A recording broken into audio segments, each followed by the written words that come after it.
Thunderstruck. What is up, party people? Happy Friday. I just say something to you all out there. I don't want a dividend. You may want one. I don't want one. That's not why we started Doge. We'll talk about that in a little bit. Watching people continually freak out over Doge. One of the things I want to talk about today, though, is the whole thing with Ukraine. And like I said yesterday, look, do I think that Putin's a bad guy? If you think Putin's a good guy and somehow he's a hero, you're fooling yourself and you're blowing smoke up your own. The reality is he's not. Never been. Do I think that Zelensky is everything that's great and some sort of, they've turned him into a superhero? You know what, though? Nations need that. We do that all the time. We would take somebody who did something heroic at first, and then all of a sudden we turn them into a major hero, and they needed that. Fantastic. Macro, micro. This is a battle of minerals. That's it. It's a battle of minerals. And I don't think people understand what this is all about. Trump basically handed them a contract and said, hey, sign this thing. And they're like, what? No, sign this thing right now. Or what? Or just sign it. You got to sign it. If you want it, you sign it. If you want us, with no guarantees about anything. Because it's all about minerals. We need certain minerals. We do not want China to be the leader of minerals. And could they potentially be on their way? Absolutely. Why? Because we in the West have decided, we're kind of done with Africa. China's not. They're Belt and Roading it. They're doing it all as much as they can. And it's simple. Get in there and do everything you can to give these people all the money they need, all the while winning friendship over. We do that. That's our soft power with our U.S. aid. Here's the problem with that. Everything we used to do with that stuff always came with certain strings. Like, we've talked about in the past. You can't, you've got to let girls go to school, all this stuff. China gives money and says, do whatever you want with it. We're going to put this here. We're going to put that. The goal is minerals because the battle is for resources as much as it is for land and power. All of us have enough to destroy ourselves 1,000 times over. But that doesn't do anybody any good. But if you can hold sway over people via resources, you do that. And Russia, once the sanctions are gone, the Europeans, well, why would they want to come to us for a lot of their stuff? They'll maybe go back to Russia, maybe not. They'll go to other places, maybe. We need minerals, and minerals are important. And guess what they have there? Minerals, minerals, minerals. In a new move, the administration objected to language in a G7 document that refers to Russia as the aggressor in the Ukraine war, even some Republicans voicing concern at this apparent turn toward Putin. Officials say Trump is frustrated with Zelensky because he rejected Trump's offer to settle war debts by handing over half the country's mineral resources to the U.S. Not only half the country, half their minerals forever, which is brilliant, with zero, any kind of thing put in writing that would say, you have to help us if they attack again. And told them they had to sign it or else. This is a good move, potentially brilliant move, but it's negotiation. So I told everybody the other day, oh my God, he loves Putin. No, he doesn't. Putin's using him. No, he's not. Of course, Putin's using the situation and the fact that Trump's not going to hold him accountable for anything because Trump doesn't care. Trump thinks about business. That's what he thinks about. And he's looking and going, we need oil, we need minerals. This world's becoming more technologically advanced. And as that happens with AI, with the fact that AI is moving at the rate that it is moving, we need certain things that are going to come out of these minerals for the computers that people are going to use in the future. This is a big deal. So that's what so much of this is about. Do I think, again, because some of you go, Putin's really a wonderful guy. I don't know who you people are. He's not. He's horrible. Zelensky never said he was an angel. I mean, it's the most corrupt nation in all of Europe. Of course it is. But this is about the macro, not the micro. And if you're not going to do this, then you can deal with Europe. Europe, you send your stuff there. Europe, you go do whatever you think you need to do.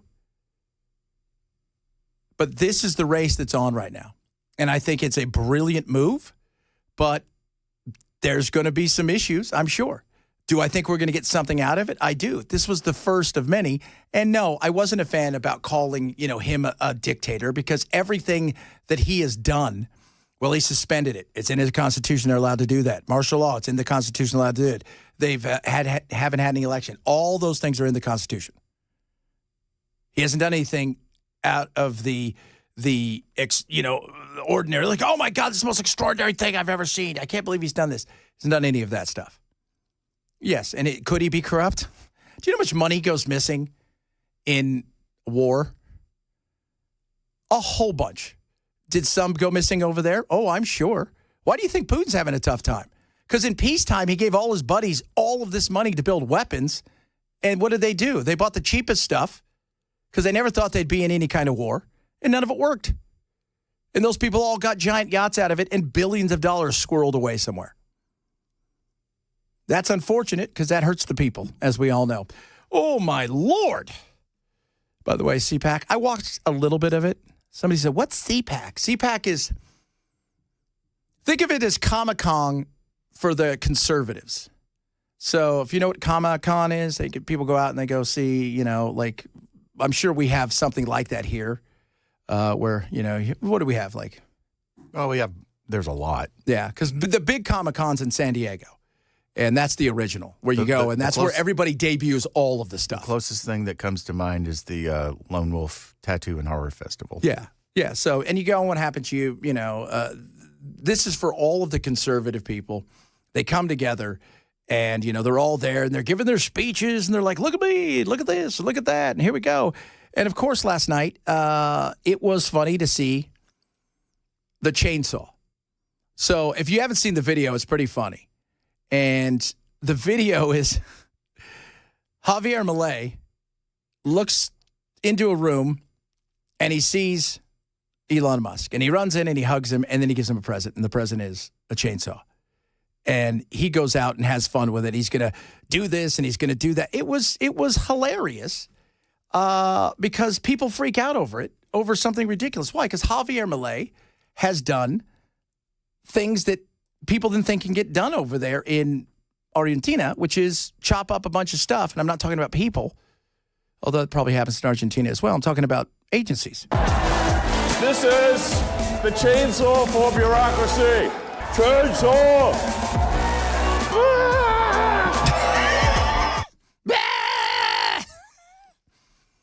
And the liberals are like, oh my God, this is the worst thing ever. He's coming to steal everything from you because that has to happen. That's the reaction that they want from you. They are performers, and that was another show. But I have something to tell the American people. That show is going on tour and is coming to a city near you. And they are going to cut your Social Security. They're going to cut your Medicaid. They're going to cut your Medicare. They're going to cut your Section 8. And you're not going to get money. Your prices are not going to go down. So perform all you want. I think we have to continue to remind the American people that this has real impact on their lives, and it's not going to just stop in Washington, D.C.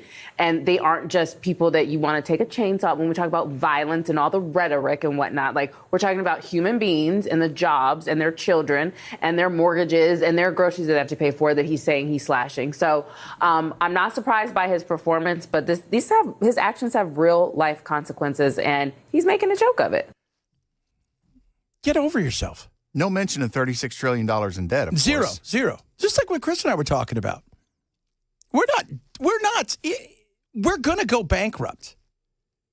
If at the rate we're going, and for all the people out there who are worried about Social Security and Medicare and all this kind of stuff, we have to, if they said, hey, with 5 years from now, 6 years from now, we're going to have to pivot in a different direction. and everybody that is, not retired is going to have to, the retirement age is going to be pushed out to 70, 72. Are people going to lose their mind? Some people might. Chris and I were talking about it. You guys heard us. Hey, no chance do I think I'm getting Social Security if I live to be 100 gazillion years old at the rate we're going, because there's no money there. There's no there at this point in time. You know how long this is going to last? Until it doesn't. Until it doesn't starts in 31 and 33. And then your benefits are going to go down now if we don't make a change. That's literally 6 years away. Yeah. So think about that. So for all of you who are receiving it now, 6 years from now, at best, you're going to get 80% of what you're getting now. And think about where. Do you think prices are going to get way cheaper or a little bit more expensive? And at some point, they'll start means testing it where you're going to have to pay in, and if you make a certain amount, you get nothing. Exactly. This is where we're at this moment in time, and we can skirt around the issue. We could go, we're going to cut here, we're going to get rid of this, we're going to do that. Some of that stuff's great. Let's bring down some of this stuff. But until we start addressing the fact that we're paying almost as much to service the debt that we have as we are for the big three, we're still just doing nothing. Like I said, we're dipping a cup into the ocean and thinking we're making a dent. We're going to have to get serious. It's going to have to happen. And I don't know if people are ready to do that because everybody's terrified to even talk about that. You're not talking about cutting people's benefits today. You're not talking about cutting people's benefits tomorrow. But you're talking about adjusting for the future. Because if you don't, the future is going to look broke AF, as the kids would say. Hello, everybody. Happy Friday. Oh, my goodness. I want to say hi to my friends at Morton Buildings. I was out there today. A lot of fun out there. And if you have a chance, they're out there in Murfreesboro. They're going to the coolest stuff, man. They build stuff that's so cool, like these barn-dominium things. Well, so cool. But we got so much stuff to get today. Some stuff fun, some stuff wacky. Sad news about the hockey game last night. I'll talk a bit about that. A bunch of other things. You missed any show, make sure you grab the podcast. It is the Chad Benson Show, Super Talk 99.7.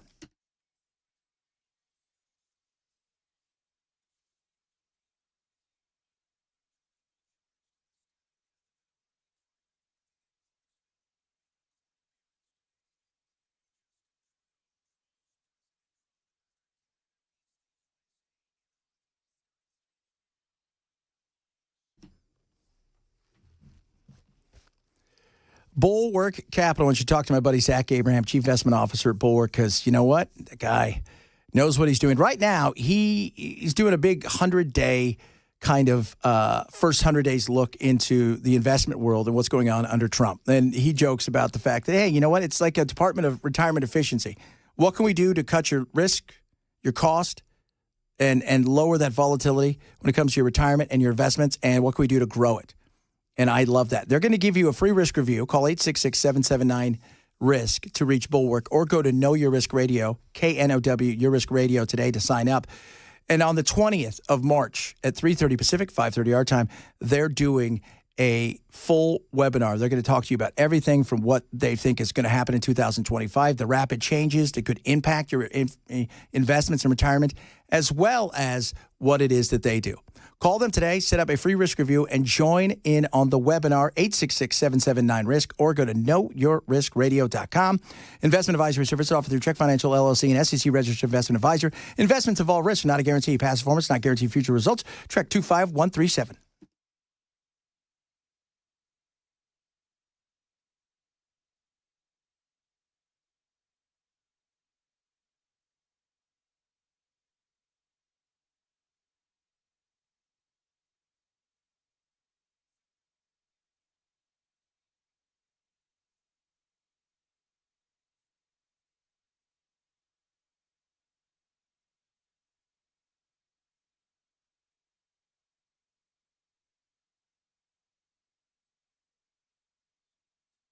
Did you know you're overpaying for your health and wellness products? With over 20 company-owned brands offering its members vitamins, supplements, wellness, and skincare products, you're able to save up to 70% off retail. Members Nutrition can't change your life, but we can change the way you live.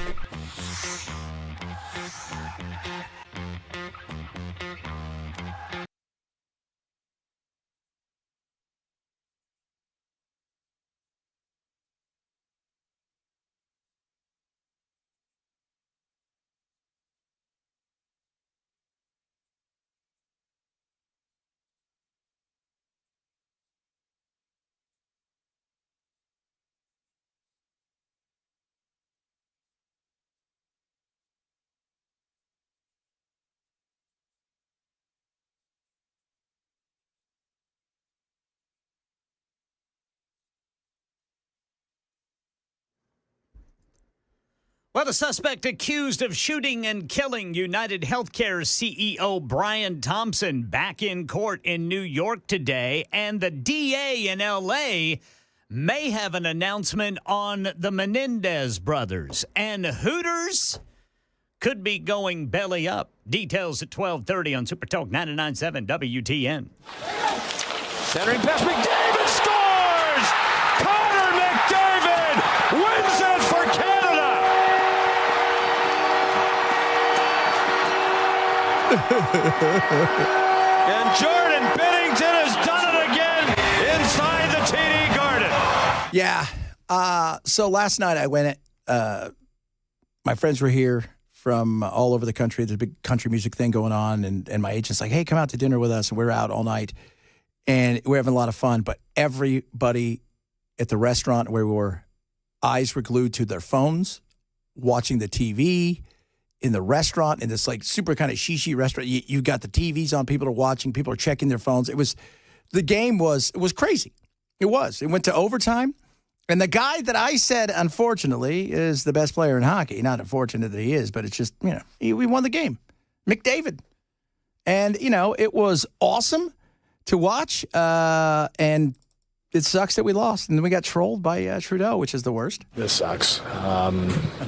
I thought this team deserved more. And we had chances there to finish it off. And this has been my favorite hockey memories, just playing for this team, playing with this group, and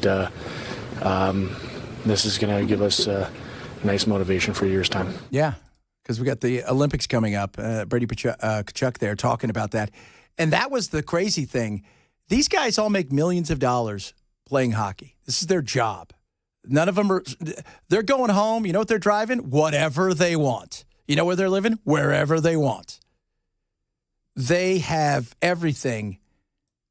And what do they talk about? It's the best time I've ever had playing hockey. Because it reminds you, you're playing for your country. You're not playing for a team. These guys are going to be fighting each other in the next week because they all go back to their teams. And that's pretty awesome when you think about this. And it shows you just how big this thing was. And hockey, talk about a boost. Even yesterday when we brought this up a little bit, I was surprised how many people were like, oh, my God, I went to a Preds game. It was amazing. Hockey is just a different breed. Basketball's okay to watch. Football's, I'm just never been a fan going to the games. Soccer's fun. Baseball's good, right? Going to the games, that kind of stuff. But hockey is just a different beast in person comparatively. And playoff hockey, which this was for the most part, is a whole new level of stuff. Guys that, guys lay down in front of a 100-mile-an-hour puck coming at them that weighs like 2 pounds of solid rubber. Who are your superstars? What other sport do you get that? Not many. And that's what these guys do. And it sucked that we lost. Oh, God. Oh, my. Zelensky, no cards, not important to be. He's very upset about this. Man, he is stuck between a rock and a hard place. I don't feel bad for him because we spent a lot of money, but I want to see if we're going to get if we're going to get anything out of this, because we need those. It sounds horrible that we need those minerals, but we do. Because we've, over the last several years, have decided to get out of the areas of which there was a lot of minerals. Right now, the place on the planet that has the most minerals, I think, is the Republic of Congo. Democratic Republic, and I use the word democratic loosely. My Uber driver today, Pauletta, she was from the Congo. We had a talk about, how bad that country just has fallen apart, how horrible the countries and parts of Africa have been run. And it is the number one place. And we do not have any kind of foothold in a lot of these places. And you think about what we have to do now as a country that imports a vast majority of stuff like medicine. It's nuts. Yes, sir. There's also something that people don't take into account beyond the mineral thing. Ukraine produces a ton of food. Yep, wheat. And I think they're probably the second or the first or the second largest food producer in Europe. Yeah. And if you let Russia have that, that's blackmail strength right there. It's exactly it. Blackmail strength. And then if the goal is to put ourselves in a position where we're not having to go, not just to them, because you got to think about this. Who's Russia's pals, right? It's the access of a-holes. It's Iran, it's Russia, and it's China. Them having energy, minerals, more energy, especially with the way that China consumes them, they can do things that is a nightmare. That's why the CHIPS Act was so important that Biden put in, what they're doing with AI and what Trump is doing there. On top of all of that, the stuff that is going on with us trying to make sure that they don't take over Taiwan, because in a day where we live in the world of not just energy and the consumption of it, but also what it does for us with our computers, our phones, chips, all this stuff. Good God. I mean, could you imagine? And when you think about just the little bit of the nightmare that came with COVID, and then we couldn't get cars. Remember, we couldn't get cars because we couldn't get chips, and we couldn't multiply that and make your life that much more miserable trying to get that stuff. We can't have that. And we do not want to continue to go and beg countries that we don't like, who don't like us, to get some of the stuff we need, like stuff for medicine. Coming up, we got all kinds of good stuff still to get to. More on the Doge. You can let me know. I don't want to pay out. That's not why they're doing this. Talk a little bit about that. A bunch of other things. If you missed the show, grab the podcast. It is Chad Benson Show, Super Talk 99.7.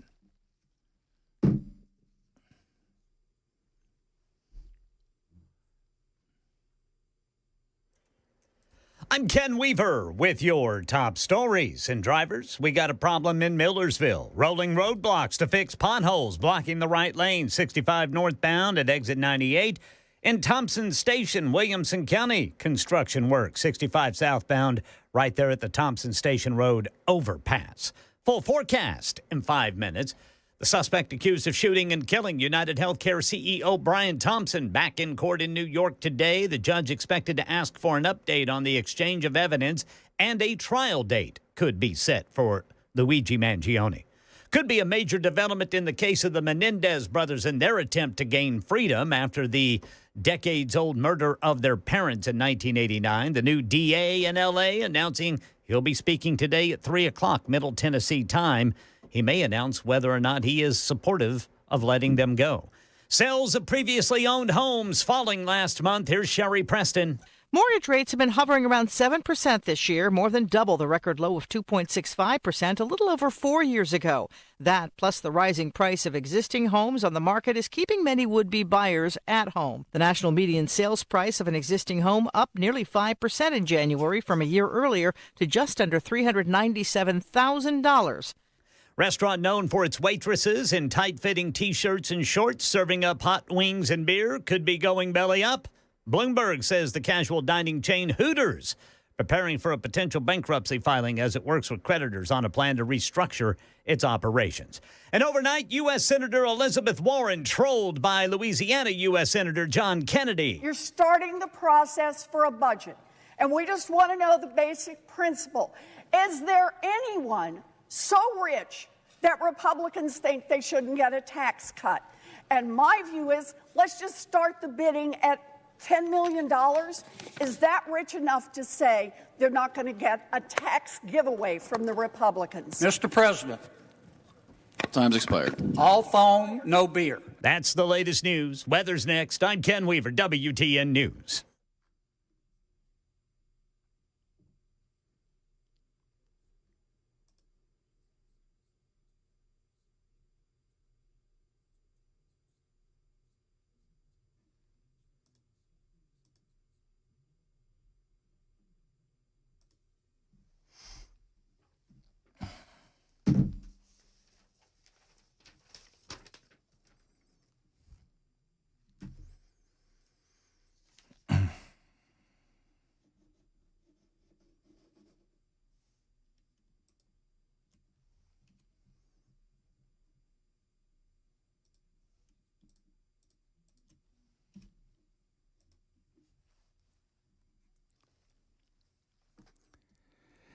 Busy Bee HVAC Plumbing. I want you to write this number down because you're going to want to call it. First and foremost, even if you don't have anything going on, my HVAC's fine, my plumbing's fine. Yeah, you're going to want to make sure you join the famous Beehive Club. And the reason is simple, because in case something happens, you're going to want them out there ASAP, and they will be. You'll be at the top of the list. 775-7833, 775-7833. Maybe you need a replacement. Maybe you need an air duct cleaning. They can do that when it comes to your heating and air. They've got great packages like, you buy an air duct cleaning, middle of the road package. They're going to upgrade you to the top. Maybe you need to look at your water repipes. Water's kind of a myth. The repipes, maybe, Chad. How about a tankless water conversion? They can do it all for you right there. Call them today just to make sure. Get yourself into the club, the Beehive Club. Call Busy Bee Plumbing, Heating, and Cooling, 775-7833, or visit busybhvac.com. Did you know you're overpaying for your health and wellness products? With over 20 company-owned brands offering its members vitamins, supplements, wellness, and skincare products, you're able to save up to 70% off retail. Members Nutrition can't change your life, but we can change the way you live.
So, what matters, as I see some of you chiming in on the text line. What is the text line? Give it out there for everybody, Bill, because 737-9986. Is the number I had in here. 615. Gone. I know where it is. 615-737-9986. Should have written that down. I'm going to write that down. It's still about the economy, stupid. That's it. It's about the economy. We can, like watching people, the performative dance that goes on with the Republicans and Democrats at times. It's the kabuki theater. It's pantomime. And Trump and Elon, all that stuff. It's still about the economy. And guess what? People are nervous. People are nervous. And the one thing I will tell people to look at is they could talk about inflation this, inflation that. Those are all these numbers, because those numbers, you never know what's real and what's not, because they leave some things out, some they add to it, some things they don't count when they should, and others they count when they shouldn't. What matters most? Sentiment. How do you feel about the economy? If you feel like you're not making it, that's all that matters. That was the problem with the Democrats. The Democrats kept telling everybody, you're fine. Right? It's good. The economy's great. We're adding jobs. The inflation is transitory. You have nothing to worry about. Consumer sentiment, though. How you feel. New poll out. Nearly 2/3 of U.S. adults nationwide, 60%, said they feel the economy isn't doing enough to address inflation. It's early. There's no doubt. We're going to see some uncomfortable times ahead because some of the stuff that Trump is trying to do and us as a nation is going to bring us some uncomfortable times. Bird flu, yes. I mean, we talk about eggs. Although, it was weird. We bought eggs yesterday. They weren't overly ridiculous. It didn't cost us $5,000 or whatever the eggs cost nowadays. $62 million. Were they duck eggs? They were not duck eggs. They were not. They were just regular old whatever eggs. Dinosaur eggs. It's huge. We just got one. It's like huge. But it's going to be like, steak and eggs, except you'll have to change the intro to the Flintstones. That's it. Tip over. Because the economy is the thing that matters. Because that's the one thing we all participate in. What goes on in a foreign war, that matters. If we're going to get dragged into it, of course, we want to see it. If it's going to affect some things with energy prices and stuff like that. But, oh, my Lord. We still have inflation. And we've better figure this out. It's going to take a while. Trump's been in for a little over a month. And the fact that you've got people going, well, he said he was going to bring the prices of eggs down and blah, blah.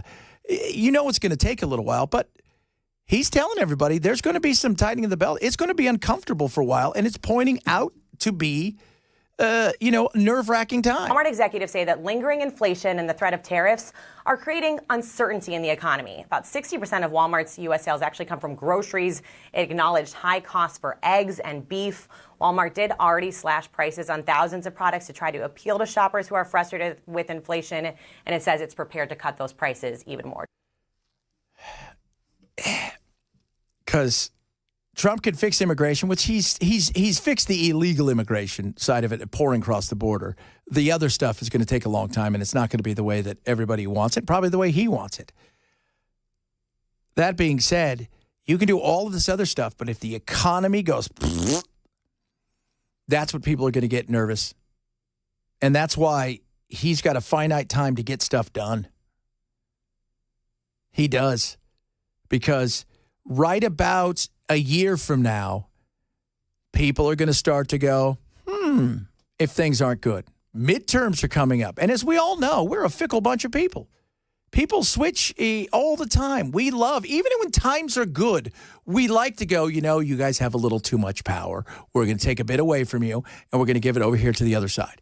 It's almost like people appreciate the gridlock that comes with having a Democrat or Republican president and then the opposite in Congress. They do. You know what? People appreciate a little bit of checks and balances more than I think they realize. Because we don't want somebody, we were set up to have guardrail after guardrail.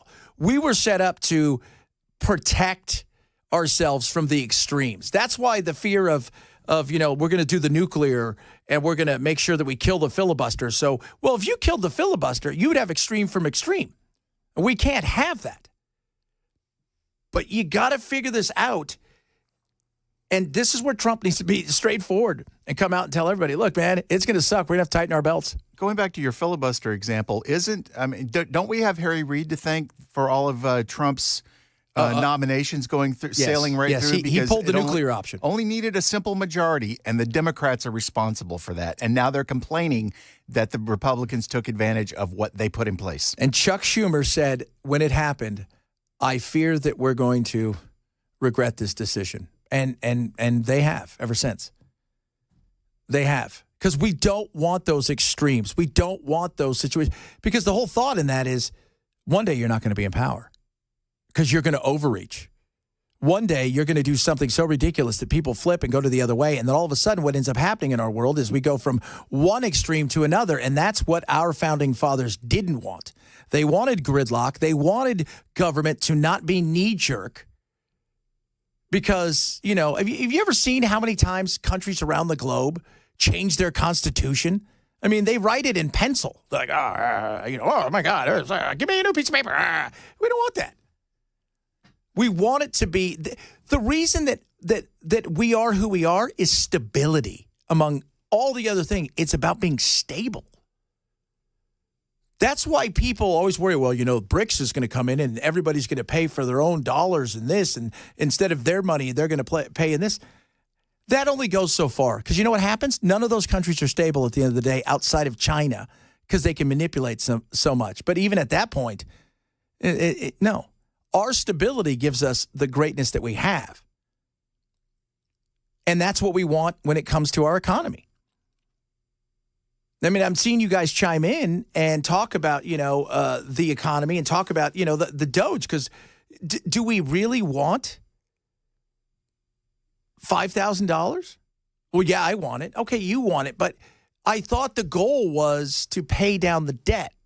If that's not the goal, but I need it now. Okay, you need it now. So are we going to means test people? Are we going to ask people on a questionnaire, would you like $5,000 or would you like us to put it towards this? I mean, is there a way that we could help people? Yes. But also, here's the other thing. Of all the stuff that we're cutting, it's got to go through the court system to make sure that we're actually going to be able to cut that stuff. Because the last thing we want to do is hand out $5,000 and find out we couldn't have handed out $5,000. It wasn't covered the way we thought. And then all of a sudden, what are we going to do? Claw it back from people? Hey, remember when I gave you $5,000? Yeah, we're going to need that back. I don't think people are going to like that. I just pointed out. So a lot of stuff to think about. He went to court, guys. You know what I'm talking about. The killer with the killer eyes. Yeah. Mangioni. Ooh. What it tells us is they're clearly prosecuting this in a very aggressive manner. They are looking at every possible charge at a state and federal level, and they're levying them against him. So they're prosecuting this very quickly and very aggressively. They want to. I don't even know what could be this guy's defense. That's what I want to know. Is he trying to run out the clock to the point where he makes it so ridiculous that they finally cut a deal with him? That'd be the only thing I could think of. But he's got charges, state and federal charges. Not just a charge at the state level. And that's the federal charge is the one that brings the real issue for him. And I'm trying to figure out exactly what your strategy would be. Always what the defense is going to be looking at are areas where they can put in reasonable doubt or find other reasons why this should not go forward, whether there's any sort of insanity pleading, anything else that might go forward as to why this occurred or why he is not the person responsible. Is that you in the picture? Is this your gun? No, that's not me in the picture. Okay, so that's not, but it looks like you. That's not you in the video. No, that's not me. Is this you at the McDonald's and wherever the hell they got in Pennsylvania or whatever? Yes. Okay, so the gun, though, that killed that guy was with you. So did somebody dress up like you, then follow you to Pennsylvania, made you wear the same clothes, and the same backpack, then snuck a gun in that they did the killing of this guy into your backpack or whatever. Is that what happened? Is that your defense? Maybe. And you can't plead insanity at this point. That's off the table. So good luck to you. I wonder how much money he's raised by now, because that was the other thing. And by the way, the where he raised money was not the same place that Rittenhouse raised money. His was on Give, Send, Go, which apparently does not have the same thing as the GoFundMe, because they wouldn't allow him on there. I'm actually for him having that fund, because I think at the end of the day, it's going to be very difficult for him to complain that he didn't have proper representation or couldn't afford it. Yeah. Well, because they were over $500,000, and that was all being directed to his attorney. And there's going to need a lot more because especially for what he's trying to do, he's going to need so much more because they're calling, death penalty experts in. They're calling in everything they possibly can and bring into this. But I just still don't know what did you think he was going to rob you? Like what's going to be your, he said something mean to you? What is this going to be defense-wise? I think he wants to spend as much money as he can, put a little bit of doubt, enough that people will eventually, the people that are trying him, will eventually say, all right, let's cut a deal with him. Because he's not only hoping that he doesn't get the death penalty, he's hoping that he can see the light of day. Thinking, well, if you got 25 years and he pled guilty and they took this off the table, maybe they'll take that. There'll be some sympathy, and then he sees the light of day. Yeah, that's not going to happen. They're going to come hard for him because they want to send a message. They do want to send a message. Coming up, oh, my God, who knows what? I got a bunch of other stuff to get to today, including stuff. Israel. I'll tell you what. Yesterday, if you thought it was bad, then you found out how much worse it was based on what happened with the bodies when they got them back in Israel, which is a nightmare. We'll talk about that. A lot of other stuff, too. It is Chad Benson Show, Super Talk 99.7.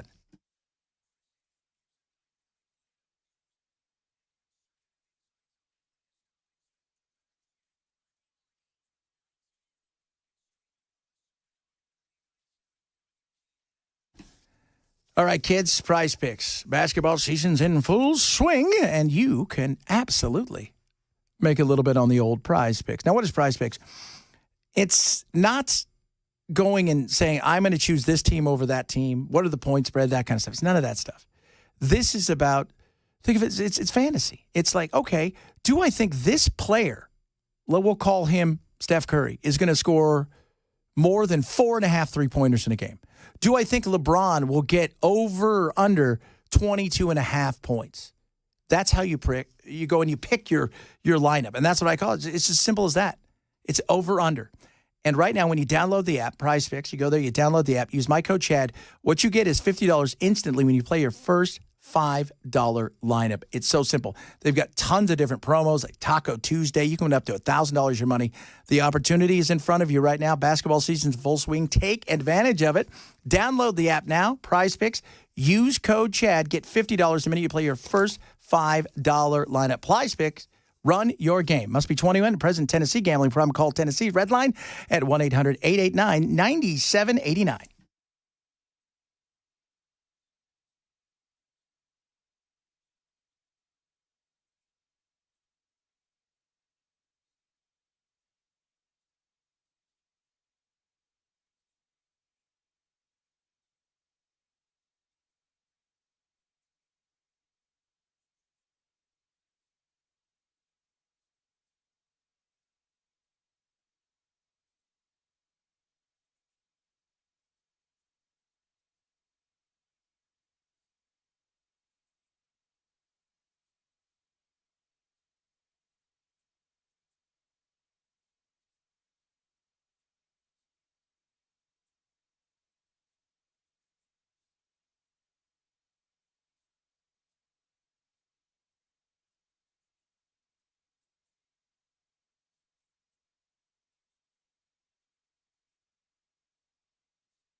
All right, drivers, we got stuff getting in the way. Construction work in Williamson County, Thompson Station. That's going to be 65 southbound right there at the Thompson Station Road overpass. Rutherford County, rolling roadblocks to fix potholes, blocking the left 2 lanes, 24 eastbound, right there before Waldron Road. Then in Millersville, fixing potholes, blocking the right lane, 65 northbound at Louisville Highway. Need a bodyguard? There's an app for that. We'll tell you about it at 1 on Super Talk 99.7 WTN. There's an app for that. Do you know, what did I see the other day? The hottest job market right now is hired gun. I believe it. And hired gun mercenaries, people who work Really? for like consulting firms, BlackRock and stuff like that. And they end up as, consultants in faraway lands who are making, $5,000 a week. Just like Paladin. Yeah. If you're in the military and you get out and your bud's like, dude, I got a consulting firm. I got, $50 million in contracts. Could you go spend 2 weeks in Egypt and we'll give you $50,000? You're going to go. Hell, I'll go. For 2 weeks' work? Yes, I'm in. Well, yeah. I mean, but, they're like, okay, Bell, blend in and stop wearing wristbands. You're not a pro tennis player. I am. So, no, but that's what you're going to do. And so I was reading it. They're like on LinkedIn. This isn't the old days. Now, Bell and everybody, you guys, some of you are listening. You guys remember Soldier of Fortune? Remember that magazine? I remember the magazine. Oh, yeah. Does that still exist as a website? Probably. You could go there and it's like, I'm a ninja. And if you want to hire a ninja, I'm your guy. No way, man. You're a ninja? Oh, gosh. It's like that guy. There's it's on Netflix, the Hitman show, the movie about the guy who set up a fake website to be a hitman. It was like hitman.com or something. And people would go there, and then the police started to use him because they would hire him to be a hitman. And he was totally fake. It's all fake. Bunch of idiots. I'm always amazed that, well, you shouldn't be. Everybody always thinks that criminals are brilliant. They're not. Most people who want to commit like certain crimes are just they're stupid as can be. I saw yesterday they busted a bunch of people dressed as capybaras. They were dressed as capybaras and they were doing drug bust. Imagine a giant guinea pig arresting you.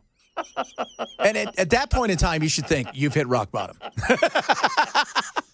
Oh, I still want a capybara. Oh, that's my goal. Got to get one of those. So I told my wife when we moved out here, I said, as I've downsized all of my reptiles, I said, she goes, you can, once we get settled here, and, depending on where we want to live, she goes, you can get a capybara. And she goes, and you can bring Snarfles, your porcupine. You got a porcupine? Yeah, the porcupine Snarfles. Awesome. Yeah, so they don't throw.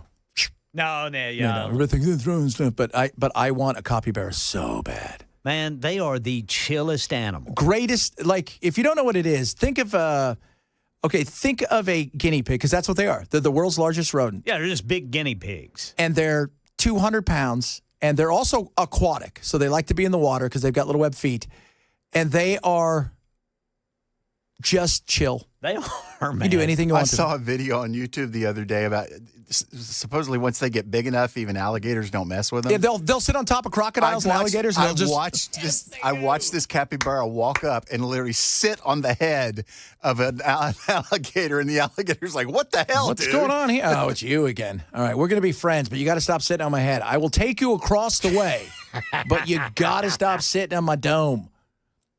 Yeah, I was at Morton Buildings today, and I was asking him, like, hey, can you guys build me this? He goes, we can build you anything. We build all kinds of exotic animal stuff. I said, I need this, and I want something for my capybaras. Like, you don't have horses? I'm like, I would do a mini horse because they're funny. Yeah, like a mini horse. Those like real little ones. Like, have you ever seen Schwarzenegger with his? No. He's got little tiny horses, and they run all over the house. I want a narcoleptic goat. Oh, the fainting goats where they scream and they pass out, and that's hilarious. I don't know who thought that was a great idea as a defense mechanism. If you're getting scared, if you're getting chased by something and you're terrified, screaming and falling over doesn't make you less edible. Just putting that out there. Well, predators got to eat too. Absolutely. Coming up, hour 2, Chad Benson Show, Super Talk 99.7.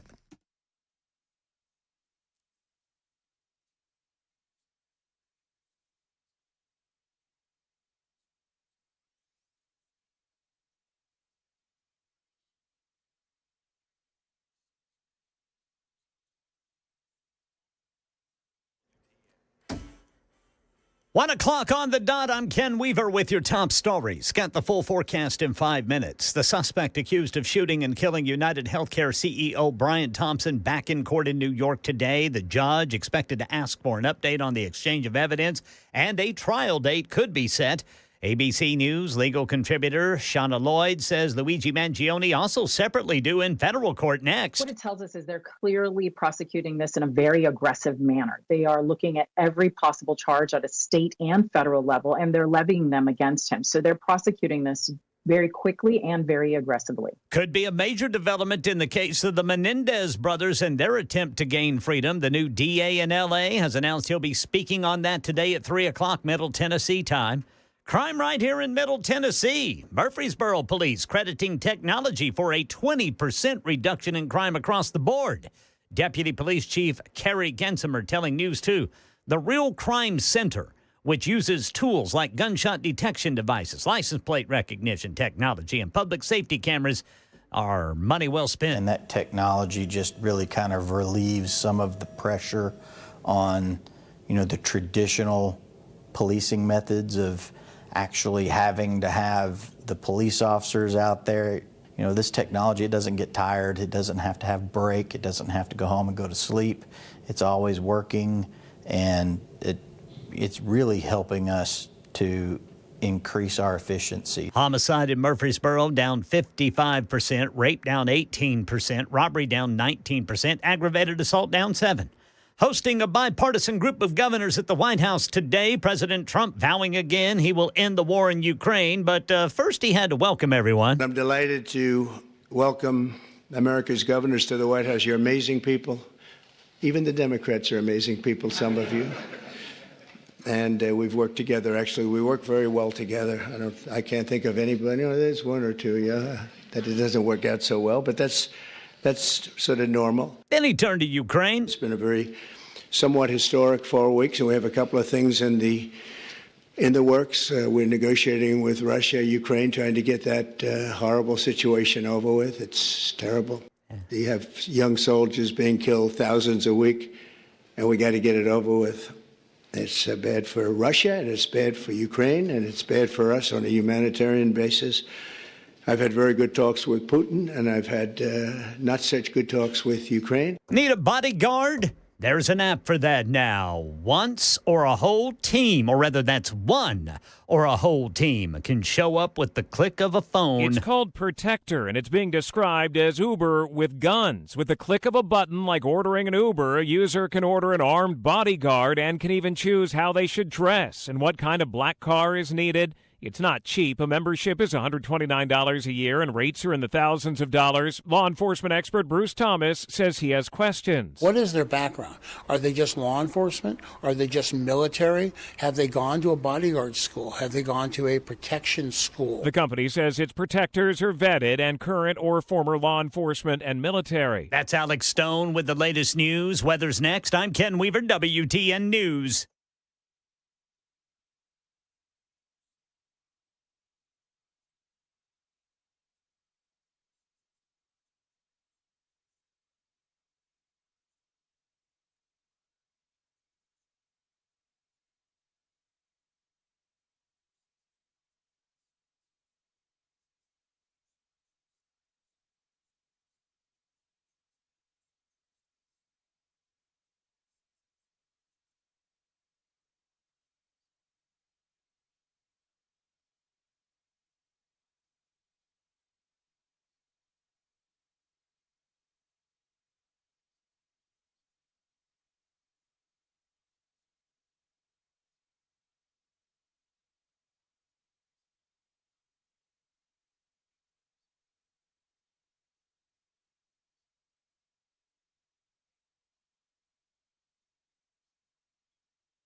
Happy Friday. Any moment, Luigi. The CEO killer accused. CEO killer. We don't want to make him the CEO killer yet. Because he's not that. He's accused of being the CEO killer. He is going to, oh my God, the insanity of these people. Are you looking at the fact that they've got him as a saint? They've got pictures of him up as a saint with a QR code so you can donate money. Good God. He's going to be in court. The amount of people around this case isn't it weird how like some cases are how they just pop and some other stuff doesn't? But this is big because of healthcare. And a lot of you are chiming in about Doge and stuff, which is, look, Doge is there to not cut trillions of dollars because that isn't going to happen. So if you think that's going to happen, it isn't. They can cut some ancillary stuff, but by and large, most of it isn't going to be because they don't have that power. Power of the purse lives with Congress. Now, they can reallocate certain money in certain areas. They can stop certain things from happening. But, once that money's been allocated, the power of the purse doesn't lie with the president. He has some say in some of this stuff, but not what a lot of people think. Because he's not a king, even though he likes to pretend he is, which is so funny. Still the greatest troll in the world. But if we want real change, it's through Congress that these cuts have to happen. And here's the thing about us as Americans. We're not good at austerity. We're not.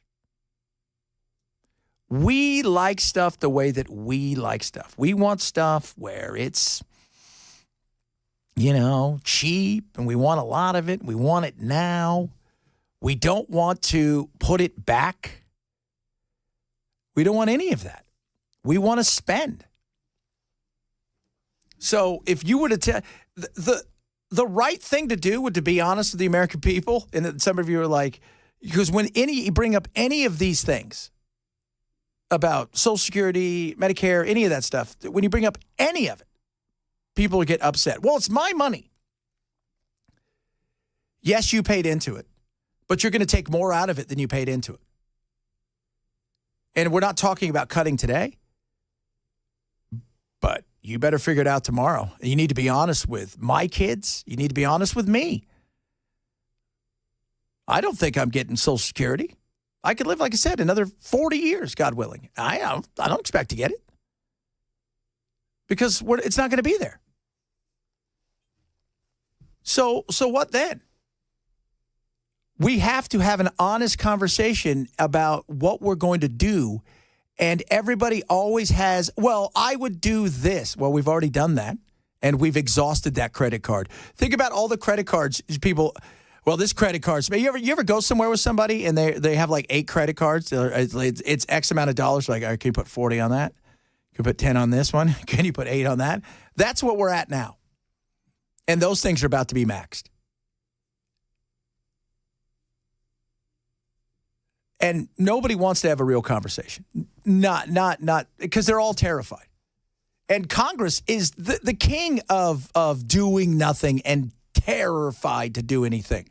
They don't want any responsibility to land on their lap, and they want no situation where they may have to make a decision that is going to be uncomfortable and unpopular.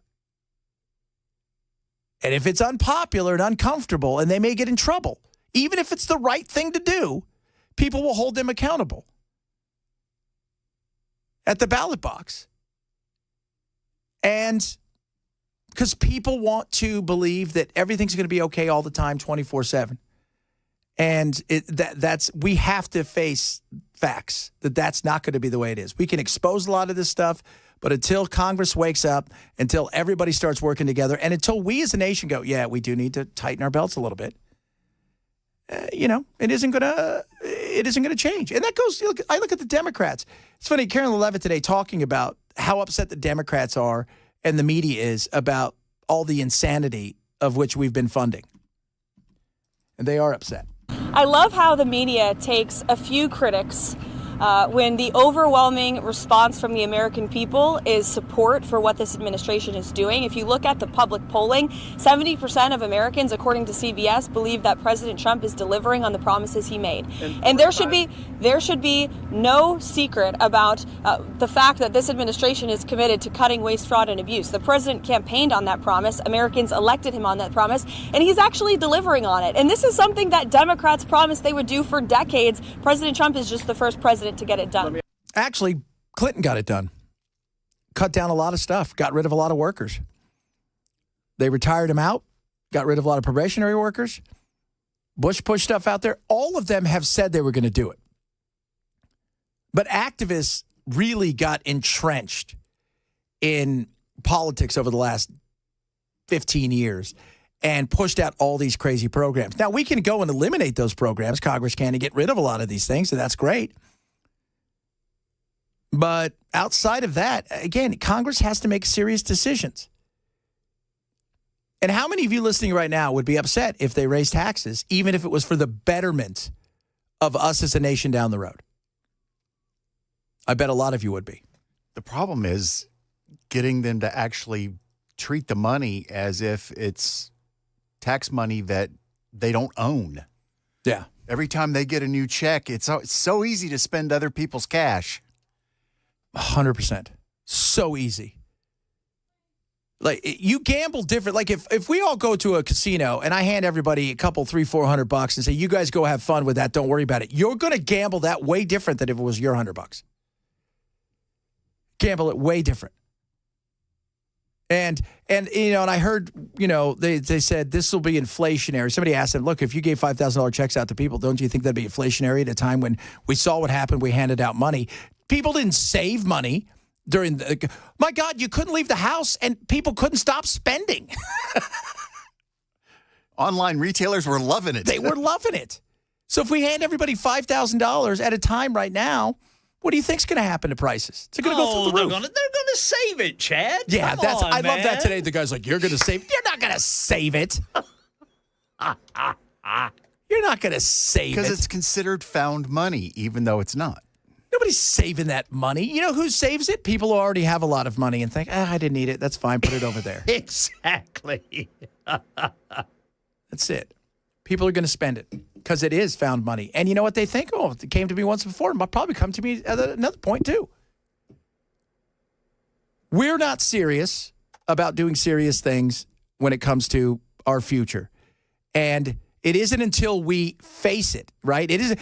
But how many people do you know they led a crappy lifestyle, they were overweight, they had a heart scare, the doctor looked at them and says, you're going to drop dead. What happens now? Well, they work out every day, they eat fruits and vegetables because they were faced with something that the alternative was, uh-oh.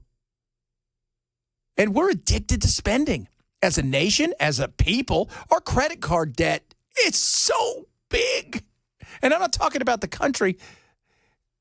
2008, the housing ridiculousnly, right? Where everybody's like, oh, we could Taco Bell and make $4 an hour. I got a $700 million home. It was, I only pay $1 this year, but next year it's going to go up. That was insane. Too many people should never have gotten homes. A lot of people were guilty in the ridiculousness of that, including the people who borrowed the money, knowing full well that they weren't going to pay it back. There were people out there who made like $40,000 a year, got $800,000 loans on $700,000 houses. They got like 10, 15, 20% over so they could redo their house. It was insane. That's not happening now. But you know what is happening? People have gotten credit cards like you could not believe. And they're out there spending them. And now they're trying to keep up with the way they were living. We need to figure out how to live within our means. And we don't. And that's the problem. And nobody would. It's you know, if you want the truth, you got to be prepared to be able to handle it without, you know, saying, all right, okay, give me the truth. Tell me 100%. Are you guys going to have to raise taxes? Are we going to have to extend retirement? Are we going to have to figure out a way to do certain things with Medicare and all of this? Are we going to have to, and that includes government, because government's got to have a conversation with you they don't want to have. They want to be, you know what the government wants to be? They don't want to be the parent. They want to be the uncle that does all the cool, crazy stuff, but doesn't have any of the responsibility of your actions that they put you in. Yeah, let him drink a little and take the car out for a spin. Well, you're not paying for that. and that's the sad part. People are asking if that $5,000 would be tax free. Who knows? I don't know what they would tax it. Well, weren't the COVID checks, those were taxable, weren't they? Which to me is the dumbest thing in the world. It's like taxing Social Security. What's the point? Why don't you just lower the check? Yeah, I know. Like that's so. Wait, you've taxed this money, then you've borrowed it from me, then you're going to give it back to me down the road and tax me on the money that's already been taxed. Okay. Because the government is as addicted to money as they accuse every single corporate raider of being. They are that addicted to money. Money is an opiate to the government. The government wants money, and money loves power. Those two come together. That's what happens. They come together because you're seeking something, whether it is favor with the government, and guess what? Power is you head over there, you're like, I got money, and they're like, I got some power. Let's do some business together. It's the Reese's peanut butter. Hey, your power fell into my money. No, your money fell into my power. But unlike Reese's peanut butter cup, it tastes like crap. Reese's is the greatest thing ever. I don't know if they would tax. Do you think they would tax you? They'd probably tax you. They probably would. They'd hit you later on. You know, they'd send you $5,000, then send you a bill later. Yeah. Yeah, they wouldn't send you like a $2,700 check. You forgot to save $1,500 of that for your taxes, so now you're on the hook. Now you're on the hook for that. Do you think if Trump did this, do you think, I'm almost certain he'd send out checks with his face on it? He should, just to troll him. And he needs to be wearing a crown. I'm almost certain he would.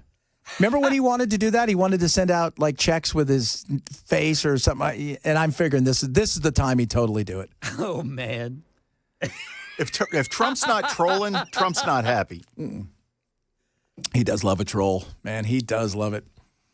He trolls so much, he might be Scandinavian. He might be a Scandinavian folklore. These are the prettiest checks, the likes of which have never Greatest been seen. checks. He's going to make sure that everybody has a novelty check with his face on it. One of those big ones, like at the golf thing where you're standing there and holding up that check. Dude, I loved it whenever he was selling the Bibles with a copy of the Constitution in them. Isn't that just... He's P.T. Barnum. He is the king. He's the king of the trolls. He's P.T. Barnum. He is. I mean, you know, you look, Trump, you know, is asked, like, hey, how much to rent out? Can I Airbnb this place? How much for me to go on Cameo? Oh. Always looking for a buck. He would do a cameo in a heartbeat if you paid him enough. Oh, God, yeah. Well, Nigel Farage, but you got to be careful. Nigel Farage, you saw last week he did a cameo, and for an Irish guy. And he said something like up with the RA, which is the Republican Army, which has caused him to basically have his entire political career start to collapse. Oops. Yeah. But he's on Cameo. That's where we are now. He would totally go on Cameo, too. I would have him and Gary Busey do a duet. That would be a mess. You know, we should do a Gary Busey thing here in a minute.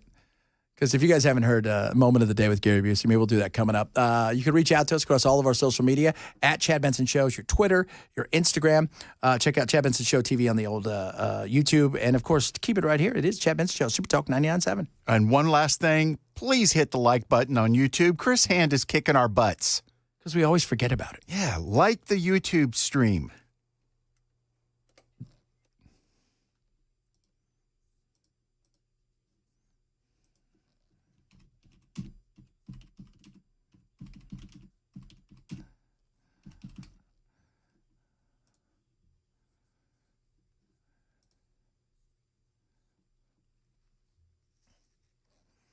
Omaha Steaks, baby. Let me tell you who's not going to let you down. Omaha Steaks. Right now, 50% off site-wide. If you want fillets, they got them. If you want surf and turf, they've got it. If you want, the best in everything you can think of. Hot dogs, hamburgers, pork chops, they've got them all. 50% off. Now, here's the other thing. It's a semi-annual sale. So everything is guaranteed, bite for bite. Take a bite, love it, go for it, eat it up. But this is what I love about it. When you use my code Benson, you get $30 off at checkout. Boom. So you're already saving money. And when you think about how expensive and inflationary everything is, you're going right to literally the place to get the meat without having to worry about the middleman and all that other stuff. And so the savings are massive. 50% off site-wide right now.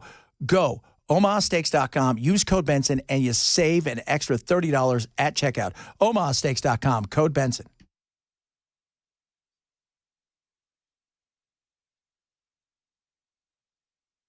Did you know you're overpaying for your health and wellness products? With over 20 company-owned brands offering its members vitamins, supplements, wellness, and skincare products, you're able to save up to 70% off retail. Members Nutrition can't change your life, but we can change the way you live.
All right, drivers, got a lot of work out there to fix those potholes. And in Williamson County, you've got some construction work. 65 southbound, right there at the Thompson Station Road overpass.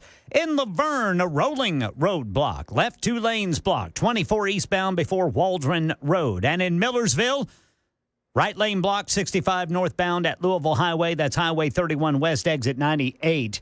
3 people dead after a shooting in a very public place in Louisville. We've got it for you at 1:30 on Super Talk 99.7 WTN.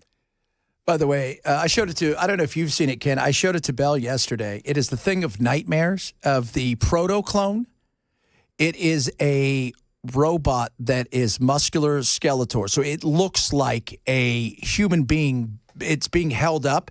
And it's moving, and it is the thing of nightmares. It looks like what the cyborgs in Westworld looked like as they were building them. See? It's going to happen, man. It is. It is. There is going to be a Sarah Connor. No. But luckily, guys, we talk about all this stuff all day. In reality, we don't have to worry about Social Security and stuff because they're going to come take us. They're going to drain us of our blood. Says here, you are Sarah Connor. Are you Sarah Connor? Yes. Fantastic. One day we'll have an ugly kid ride around on my motorcycle. Doge says greetings. Yeah, that is, it is, if you've not seen it, it's called Proto Clone 1. You guys go look at it I and gotta tell look me that if that isn't the thing of nightmares. Turbo Clone 1. It is what they call the first muscular skeletal robot. And it is dangling and moving and everything that is just gross. They've also given it bone-like structure and translucent skin. Yeah, they're gonna want our blood. I'm telling you, dude, one of these days. It's just like when Jim Kirk would use his little walkie-talkie. Yeah. What do we use every day? We use our walkie-talkies. Our little quote-unquote walkie-talkies. Our handheld computer with a phone in it. Yeah. This thing has 1,000 artificial muscles. Yeah. It's you seen it twitch and stuff? Yes. It looks like a horror movie. They might as well have made it in black and white and send it out to people. Hey, does this scare the crap out of you? This is coming to a living room near you. Yeah, it looks like that thing crawling around on the ceiling in Hereditary. Oh, I like that. It's amazing how these robots are just completely, they can do gymnastics now and it looks natural.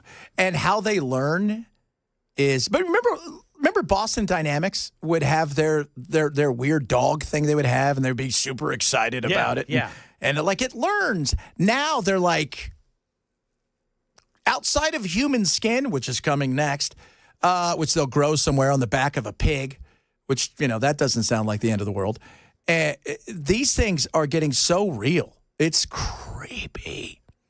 Man. They're coming for us. And they can't get here soon enough. Yeah, that's not very nice. Let's see what Chris left us on the old. Shall we see? This is a random Chris cut that was here. I don't even know what it is. What we're finding and what we found, and these were all found by these computer geniuses. I asked Elon, what trait do these have? They started off with 12 guys, then they had 30 guys, then they had 57 guys. Now they have over 100 guys, and he attracts very young people with high IQs, Some people attract very beautiful people. I think I like them. Just completely random. Some people like me get beautiful women. I don't know why. I don't know. I couldn't figure it. It's probably my charming attitude. I think I like them better, actually. But he attracts young people that are brilliant, and they love the country, too. But I said, what trait do they really have? And the trait that they really have was that they're extraordinary with computers. They can take them. He said they make love to their computer. I said, I don't want to hear about that. Doesn't sound too good. He said they can take apart the most complex computer instruments and literally put them back blindfolded. So when they go into some guy that's ripping off the country by doing some of the things you've just heard or what you're going to hear, they can't be bullshitted. There you go, then. That was Chris' random cut that he leads. And thankfully he edited. Yeah. And, I'm not going to lie to you guys. I like beautiful people. Just so out of nowhere. Some people attract beautiful people. Other people get fat people. I don't know who those people are. Oh, my God. Now, stop him from creating artificial humans. So people are saying, yeah, I don't think this is going to happen. Partially because some of this stuff's being done in places like Poland where, we don't have that kind of reach. There's a reason for that. There's a reason they do a lot of these testings in certain places because it's just out of the reach of us, even though we may give money to companies that help them. We want to have plausible deniability, if that makes sense. Let's talk a little bit about Israel when we come up, more on the Doge, a bunch of other stuff. Reach out to us. And apparently, I've been told we should say to YouTube, Bell, and we should be all about Twitch. I don't necessarily disagree with that, but it's not. That's not in our purview of authority. That's where the kids are. That's where the kids are. Somebody get me a video game. Hey, kids, you like playing ColecoVision? You know what? I'm going to start a gaming channel where I only play ColecoVision. That would be a success. It would be. Yeah. All right. Maybe we're doing that. We might do that straight ahead. Chad Benson Show, Super Talk 99.7.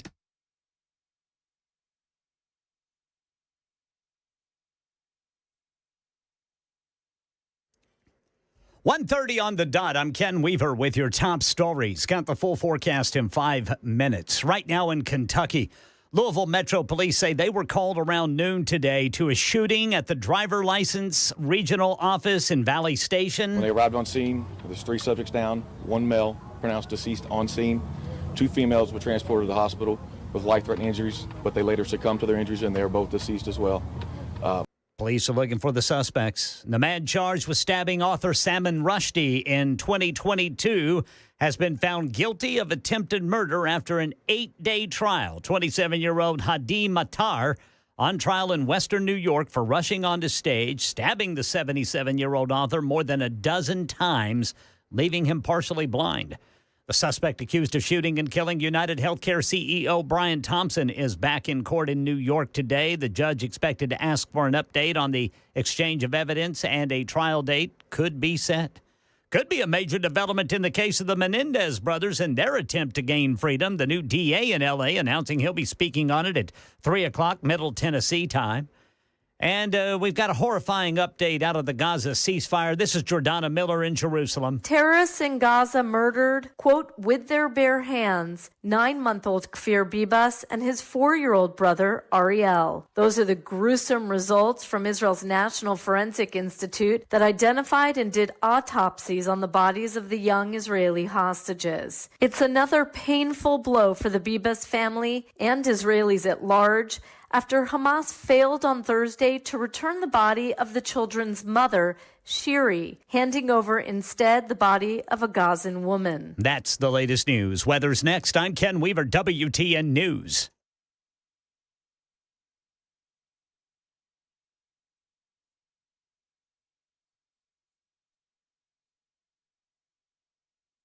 Did you know you're overpaying for your health and wellness products? With over 20 company-owned brands offering its members vitamins, supplements, wellness, and skincare products, you're able to save up to 70% off retail. Members Nutrition can't change your life, but we can change the way you live.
It's nasty out there in the Middle East, something that could also cause us hell. Yesterday, you guys talk about despicable. So, 4 bodies were returned yesterday, 2 of which were kids, youngest 9 months old. The mother that was returned, when Israel got the body back, they said, yeah, this isn't her. This is like a mixture of people. These are not her remains. And Palestine's like, meh, Hamas, I don't know. It's just so vile. And this is, today I had 2 Uber rides because I still like taking the car. There's no reason for me to go anyway. It's my need it, whatnot. And talking to the people in there, they were great people.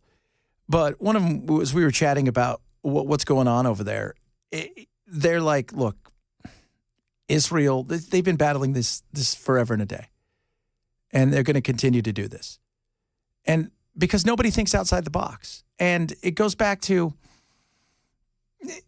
no humanity left. And partially because these people, I mean, you think about it. If you see death all the time, it's not a big deal. I know it sounds horrible, but think about what these kids see by the time they're 5, 10, Like, look at Africa, some of these places. These people are walking by dead bodies all day. I watched this thing, by the way, if you've not seen this Black Hawk Down, it's a 3-part series on Netflix about what happened, talking to the people that were there, including the pilot. Remember when they got him? And it is, when they show parts of Somalia, you see kids standing around. Think about our kids. We don't let our kids go outside sometimes because we got to watch them at every moment. What if they do something crazy? What if they say something rude? All that being said, I'm watching this thing, and you've got kids out there with guns shooting them in the air. There's dead bodies everywhere. Life becomes not that important. It's just the death part of it is part of the life that they lead. So there's no wonder that when you grow up that you have a different view on life and death comparatively to everywhere else. And so for them to trade out a body of one person because they have no idea where she is. She's dead, but they just don't know. And some of that could have been on Israel, the IDF. Like if you're going to use a school as a shield, and you've got Israel had some of their people there, which is a possibility, or hospital, and you had Hamas there, yeah, there's a possibility that Israel killed her. I mean, I don't think anybody's denying that, but the fact that you returned her body that wasn't her body and tried to pass it off like that with like other bits and pieces is just vile. Makes you wonder if they're trying to cover up something about the way she died. Oh, yeah, there's no doubt about that. Like what happened to her maybe while she was still alive? Well, I mean, we're seeing all the stuff that these people are saying when they get out. It's... I like how Hamas says they're going to investigate. Yeah, we're going to get right on that. We're going to be there in minutes. Hold on, guys. Let me investigate that. Our guys said they didn't do anything. Really? They were all sitting here singing songs, right? Entertaining the kids. Next thing you know, everybody died. Just like when they investigate, the hospital was blown up and 50,000 gazillion people died inside of it. You find out it wasn't a hospital. It was a place where some patients were, but it was also a tunnel that had all the arms you could think of in it. So, yeah, well, good luck with that, Hamas. We hope you get right down to it. Just like OJ was looking for the real killer. Do you think he ever found him? Every day when I looked in the mirror. He was really close when he broke into that hotel room. He just had the wrong room. He's like, did you guys kill my wife and take all of my memorabilia? I'm going to need one of those things back. And it ain't the wife. Man, that's another surreal thing that happened, the OJ. Good God. That was so bizarre. That was so weird. I saw a picture the other day on the old interwebs, people, and it was Howard Cosell standing next to O.J. Simpson and Bruce Jenner. Let me tell you how this goes in a few years, guys. Oh, my Lord, Chad. Jasmine Crockett stepped in it. You don't know who she is. She's insane, congressperson. She's rooting for America? No. So she's a congresswoman for the United States of America. She's a federal Congress American who's a federal, she's a congressman for the fed. She's not even a state. She's at the federal level. She goes to D.C. This is her job. She was on with a guy called Charlemagne, who's not the god. And he's not Charlemagne, because Charlemagne is a French ruler and my great-great-great-great-great-great-great-great-great-great-great-great-great-great-great-grandfather. Really been the one to call it out. The fact that I'm rooting for Canada and I'm rooting for Mexico a lot is really wild. But they are really the ones that are speaking truth to power right now. They can see what it is, and they were like, we are not messing with this crazy regime from Mar-a-Lago, and basically calling them thugs. That's what it is. But I'm like, y'all knew who he was when y'all elected him. So don't act surprised. Nobody's acting surprised because, we knew he was a thug. So hold on a second. If we say thug, that's a racist term? Was I right? Was I remember if we used the word thug? Unless you're saying Bones, Thugs, and Harmony, which are great. There goes, those guys are fun. But you're rooting for another country. You're rooting against your own country. That's where we are. This is why the Democrats swing and miss all the time. This is why. You're not. I was out last night with a bunch of people, of which I would say out of the 10 or 12 we're all hanging out with, most of them were left-leaning. And to a person, all of them said, we'll see what happens with Trump. I mean, we don't buy into a lot of the wacky, crazy stuff. And they didn't talk about taxes. They didn't talk about, unions or even choice. They didn't talk about marriage equality. When they were talking to me, they were saying, yeah, we don't buy into the lunacy of the uber progressives. We don't buy into the, abortion at, any time for whenever, because for everybody who says, well, abortion at 8 months and 7 months, third trimester rarely happens. And it's usually, that's not true. Not. I mean, it rarely happens when you look at the overall picture, but to think that, it only happens because of the life of the mother, again, that is not true. And then when you talk about, and I'm talking third trimester, and when you talk about like the trans issue, the kids, like all of these people were progressive, they're Democrats, they're left-leaning, they all said the same thing. No, you can't mess with the kids. You can't mess with people's kids. You can't start talking lunacy like this. They're never talking about the things that need to be. That's why they continue to lose. And they're going to continue. As I've said, and I'll continue to say, they run it stupid faster than anybody I've ever seen. And there's a lot of people out there that run at stupid, but they take the cake. I think he does too, though, don't you? No, I think he does. But my question, really, I think we need to reframe the discussion.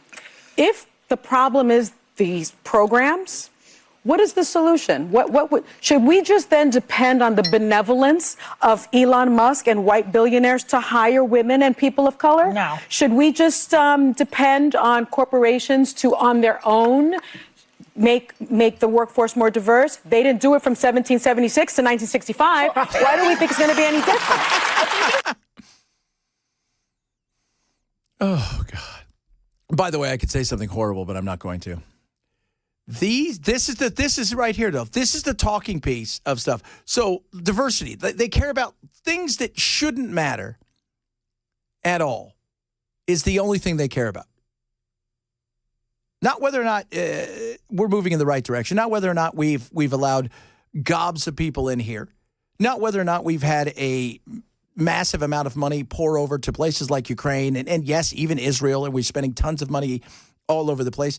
You're caring about nothing that's going on with the average person because you're so focused on skin color, which is just crazy. And in fact, in a little bit, we're going to talk next hour about what Trevor Noah said. I've never found him funny. Trevor Noah. the comedian. He took over for Jon Stewart. Yeah, on Daily Show. I never found him funny. I've never ever once thought that dude was funny. And it has nothing like Jon Stewart's funny as hell, right? There's a lot of comedians who are left. They're super funny. I just never found him funny.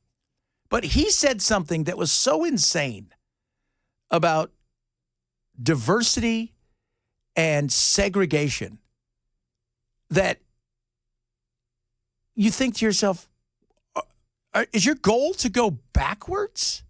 Is that the goal that you guys have? Is that, the left is the goal to go back to a different time to segregate us? Because we already see all that wacky stuff now, right? Like where they have their own, we're going to have our own graduation.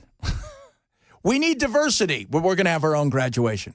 We're going to have our own national anthem. We're going to have our own this. And then you've got this, Sonny Houston.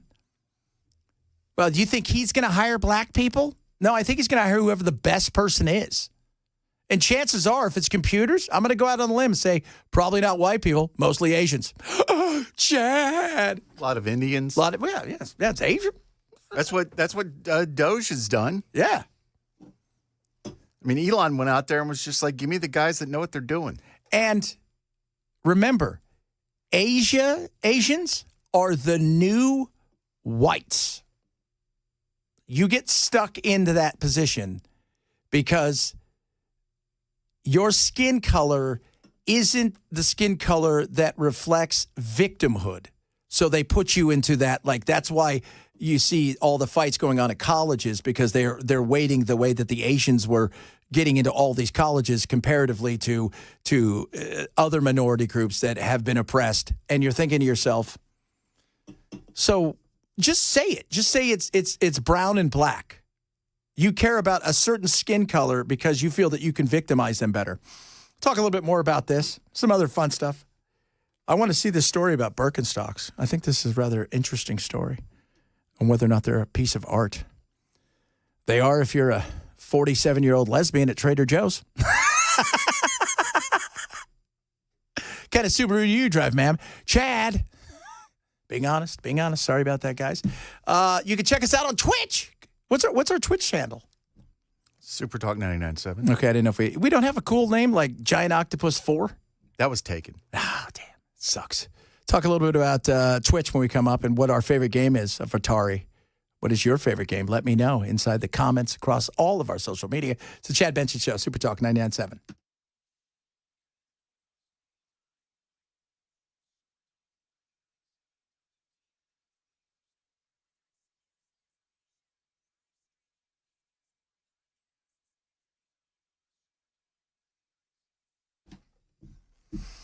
Birch Gold. What is Birch Gold, you're asking yourself? It's awesome. Birch Gold is going to help you diversify. Birch Gold is going to help you with that what-if scenario. Should things go a little sideways in the world, you need gold. Diversification is key. And gold's been around, I don't know if you're aware of this, a long time.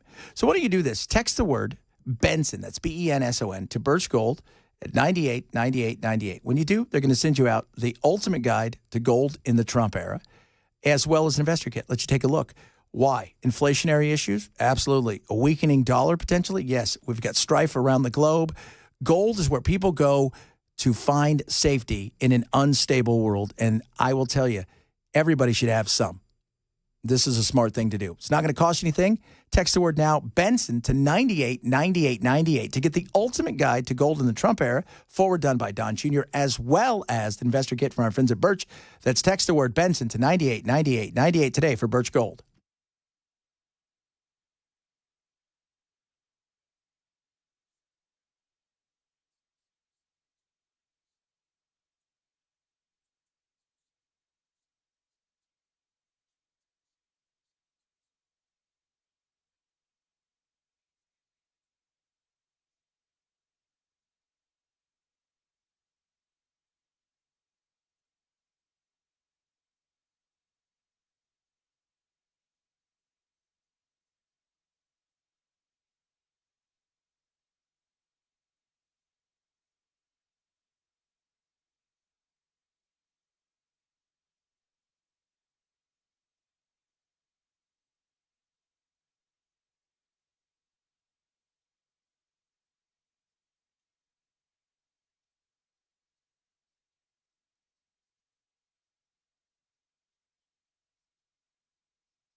All right, drivers, got a lot of pothole repair out there, and it's slowing things down. We've got that going on 65 southbound at the Thompson Station Road overpass in Williamson County. Now we've got a crash, and the 4 right lanes are blocked. 65 northbound at Briley Parkway in Madison. That's going to cause a massive backup there. 3 killed, suspects on the run after opening fire at a busy driver licensing center in Louisville. These stories and more at 2 on Super Talk 99.7 WTN. Birkenstocks are cool. They even showed up in the Barbie movie. First of all, they're not. Okay? They're not. They're not cool unless they've got different ones. But I'm just saying, the ones I remember weren't that cool. But are they art? Germany's top civil court says no. Birkenstock's request to label the iconic shoe as art would have given it stronger copyright protections from copycats under German law. But the presiding judge said that to be considered art, a degree of design must be achieved that shows individuality. Birkenstock says it continues to exhaust all legal means to defend itself. What? They're not art. That's what they wanted because they don't want people to copy it. I don't know if you're aware of this. China. I can go onto Amazon right now and find a gazillion wannabe Birkenstocks, and you can't stop it. And it ain't just Birkenstocks they're ripping off. No, everything. When you go to China and you set up a business, especially manufacturing, you have to turn over everything about your company to them. Then they go in the other room and photocopy it, and then across the street, they open up a place that's very similar to yours at a quarter of the price. But they do a good job at it. I mean, it's crazy. But yeah, they're not art. But everybody's always looking for a way to patent their thing. That's the big thing with, I think that one of the things that I hope RFK Jr. points out when it comes to the pharmaceutical industry is so much of what they do is patent chase. That's why you see them when they test a medicine and they find out it works for something else. That way they can try to extend the patent as long as possible before it becomes generic, and then everybody has a chance at it. And, you know, some medicine, again, some of its stuff just happens by luck. Like the little blue pill, by the way. When they were, that was a total accident. When they were testing it, it was for high blood pressure. Nobody's blood pressure went down, but something else went, meh. And they kept going, why are people, that's not working. Why are they asking for more? And they're like, Doc, let me tell you something. Nah.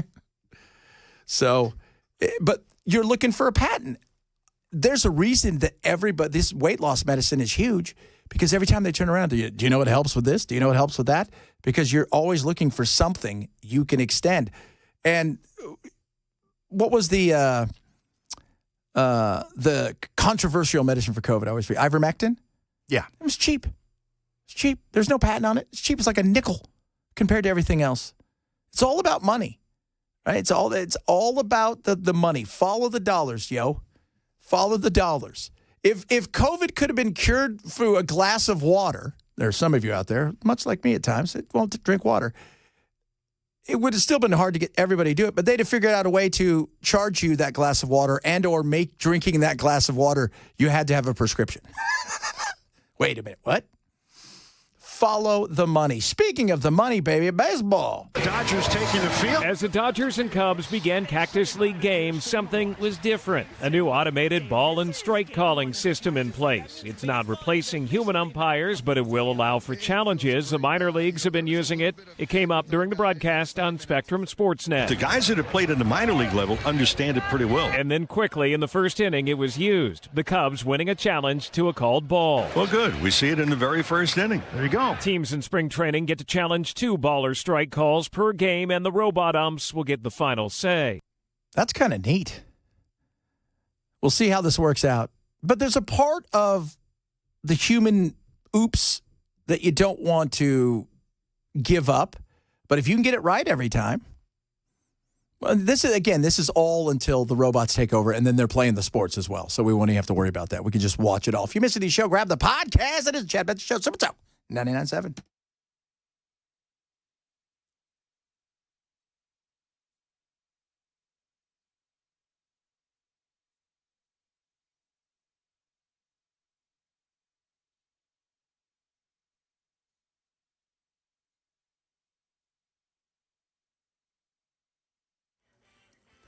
2 o'clock on the dot. I'm Ken Weaver with your top stories. Again, drivers going to have a major issue in Madison, northbound 65. The right 4 lanes are blocked by a crash there at Briley Parkway, Ellington Parkway, exit 90AB. Full forecast coming up in 5 minutes. Breaking news now out of the White House. President Trump apparently not happy with the pace of deportations. Neither is Border Czar Tom Homan, so today it has been announced that acting ICE Director Caleb Viteo has been reassigned. Reports say Homan has been upset with media leaks coming out of ICE that he claims has led to fewer arrests than ICE has anticipated in certain operations. And in Kentucky, Louisville, Metro Police say they were called to a shooting today at the driver licensing center in Valley Station. 3 people killed. Absolutely a tragedy, and I'm surprised that there wasn't more people injured because many people were standing outside. Police say they're looking for suspects. The man charged with stabbing author Salman Rushdie in 2022 has been found guilty of attempted murder after an 8-day trial in New York. 27-year-old Hadi Matar accused of rushing onto a stage and stabbing the 77-year-old author more than a dozen times in the neck, stomach, chest, hand, and right eye, leaving him partially blind. Luigi Mangioni, the 26-year-old accused of killing United Healthcare CEO Brian Thompson. He has arrived for court today in New York City.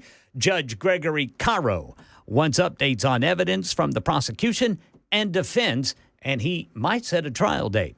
And the new DA in L.A. has scheduled a press conference this afternoon. He might announce whether he's supportive of letting the Menendez brothers go free. We're monitoring that, set for 3 o'clock Middle Tennessee time.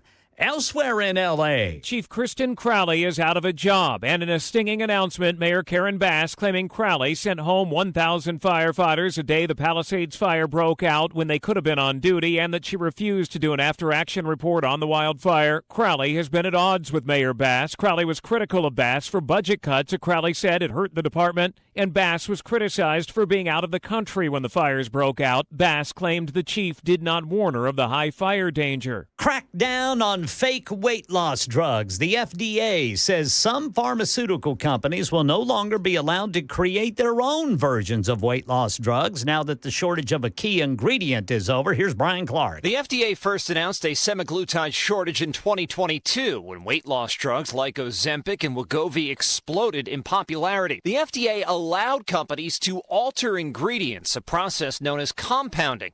Major drug companies were upset that Hims was allowed to advertise its compounded weight loss drugs during the Super Bowl. This might not be over. Other compounders have sued the FDA when it removed other weight loss ingredients from the shortage list. Eggs from Turkey?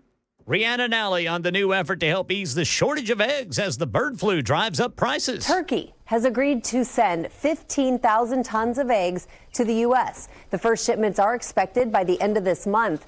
Meanwhile, Nevada, one state with cage-free egg regulations, has suspended those rules. That's the latest news. Weather's next. I'm Ken Weaver, WTN News.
So Karen Bass, the world's worst mayor, let go of the the fire chief in Los Angeles because she sent people home during the wildfire. You let one international city of giant size burn to the ground and suddenly you're evil. Let me tell you guys how, first of all, did you see her interview this week where she's like, nobody told me there was a risk of a fire? She is so stupid. She is so stupid. Oh, God. Everybody in California knows about the risk of a fire. And they told her that. They told her, hey, this is going to get bad. Well, I don't even know. So I went over to Ghana because they're inviting me over. So I don't know if she sounds like that. I've heard her a couple times. I think I got close to her voice. I'm going to tell you guys how bad it is there. And it is insane. My agent, the top dog of the agency, Pacific Palisades. House still standing. Water damage. Mm-hmm. And smoke destroyed the inside of the house. He had lost his insurance like 6 weeks earlier. He and his kids are currently living in Mexico because they can't find a place to live, and they don't want to live where they are now, even if they could, because they're the only house standing. And nobody wants to live in a place where you look around and everybody's gone. And 20 to 30 years is what they're saying before it gets back to where it was. 20 to 30 years. Oh, and by the way, the insurance that they offered him, the California state insurance, you ready for this? About a sixth of what it would cost to rebuild. Government is so wonderful, isn't it? So good. Just yummy stuff. And now this lady's going to get her pension, right? You know, it's like, hey, Carol, you did a great job, except for the part where you didn't. My God. This is where, everybody can say, well, the DEI this or DEI that. This is the stuff that people point at and say, this is the issue. It could have happened to a white man. It could have happened to anybody. But when your focus is only wacky stuff, you get wacky outcomes. Don't be surprised when people go, this over here was a mess. This over here. This entire thing you do realize it is completely destroyed. It looks like Hiroshima. There is nothing left in areas that were gorgeous. Nothing left. California managed to chase out a lot of the insurance companies who would insure because the rules are so onerous, the regulations are so ridiculous, there's just no way you're going to get anything done. And, you can't even ask people to do certain things like, hey, maybe you guys should clean your yard or whatever. And to get anything done is crazy. So my buddy Jim, I was talking to him. Hey, James, he's watching us on the old YouTube. Make sure he goes like our YouTube thing or Belle's going to be mad coming over to your house, bringing his cats. I'll be there before you get home from work. Yeah, Mr. Meow Meow's coming over. And he was telling me about some of the people he's working with trying to get stuff done. Like to even clean. So to clean your own yard over there right now, you have to have like permits and stuff. And they went and got something signed and they wouldn't accept it, the place that asked them to do it, because they signed in the wrong place. Even though that's where they told them to sign, but it was like it got part of the seal. So they wouldn't accept it. That is that place in a nutshell. Karen Bass walked through this is where you go to get all your stuff done and file your paperwork and da-da-da-da-da. And it's forever. It is forever. California is if you ever want to point to taking a place and saying it's got everything in the world you could ever dream of. Ocean, gorgeous. Temperatures, amazing. It's got snow if you want it. It's got sunshine all the time. It's got mountains and beaches. It's got desert and forest, and they managed to ruin it through their politics. They managed to ruin it through their insanity. And the thing is, it's still the 5th largest economy in the world. You think about that for a second. One of our states is the 5th largest economy on the planet, and another one of our states, Texas, is like the 8th largest economy. One of them is ruined, and the other one's not. California would probably be in the top 3 if it wasn't for other liberal economic philosophies. Probably, yeah. Just they are so top-heavy, too. That's something else. You know, I was at Morton Buildings today. They've got their open house going on 8 to 5 out there in Murfreesboro. Go out there and check them out. Really cool stuff. But I was asking them today, I said, so let's say I want to do a barn dominium, right? Like, hey, I'd like to do a barn dominium, and I've got my place, and da-da-da-da. I said, if once I say yes and I sign off, how long until you could break ground, you know, like, because I'm sure you got scheduling and you got to get all the stuff. And they told me, you know, right now, you know, people are signing up and they're having their stuff, you know, whether it's barn dominium, barns, whatever it is, they're having their stuff start in April. In a place like California, New York, and all these other stuff, this is how crazy the liberals are. It would take you, like, if I had a place in California, I owned it, and I had land, and I wanted to build something, it may take me a year or two before they'd even allow me to break ground. Like, that's how insane it is. So whether it is New York or Los Angeles or Detroit is a perfect example just of a city, all you have to do is look there and say, if you think liberal politics works, there you go. Have fun with that. Have fun with that. They fired her. Katie, we're going to have to let you go. Why? Because you're awful. And that's coming from somebody who's also awful. That is the blind leading the blind. Oh, did he show up in court? He did. Woo! Mangioni. Feels so good. Not playing when he showed up in court. He's all, they've got the, man, they want to get him through that thing fast. You know what they don't want? And this has got to be frustrating because you're trying somebody who murdered a human being, allegedly. You're trying that. They don't want him to become any more of a rock star. And yet, what do they have all over? They have all this art stuff out there where you can go and take a QR code picture and donate money to him. I heard one of you guys tweeted or texted and said, you know, if you're so concerned about people paying for their health insurance, why don't you take that money and donate it to them? Because this guy's a hero. He's some anti-hero hero. And people can be such hypocrites about things. It's like they don't want their money taken. They want somebody else's money taken to pay for it. It's my money. I can donate it the way I want to. Well, why don't you want to donate it to other people's health care then? You guys do realize that there is a place in the IRS forms that you can actually give more money if you want to. And I don't know how many people do that here. We should check that out.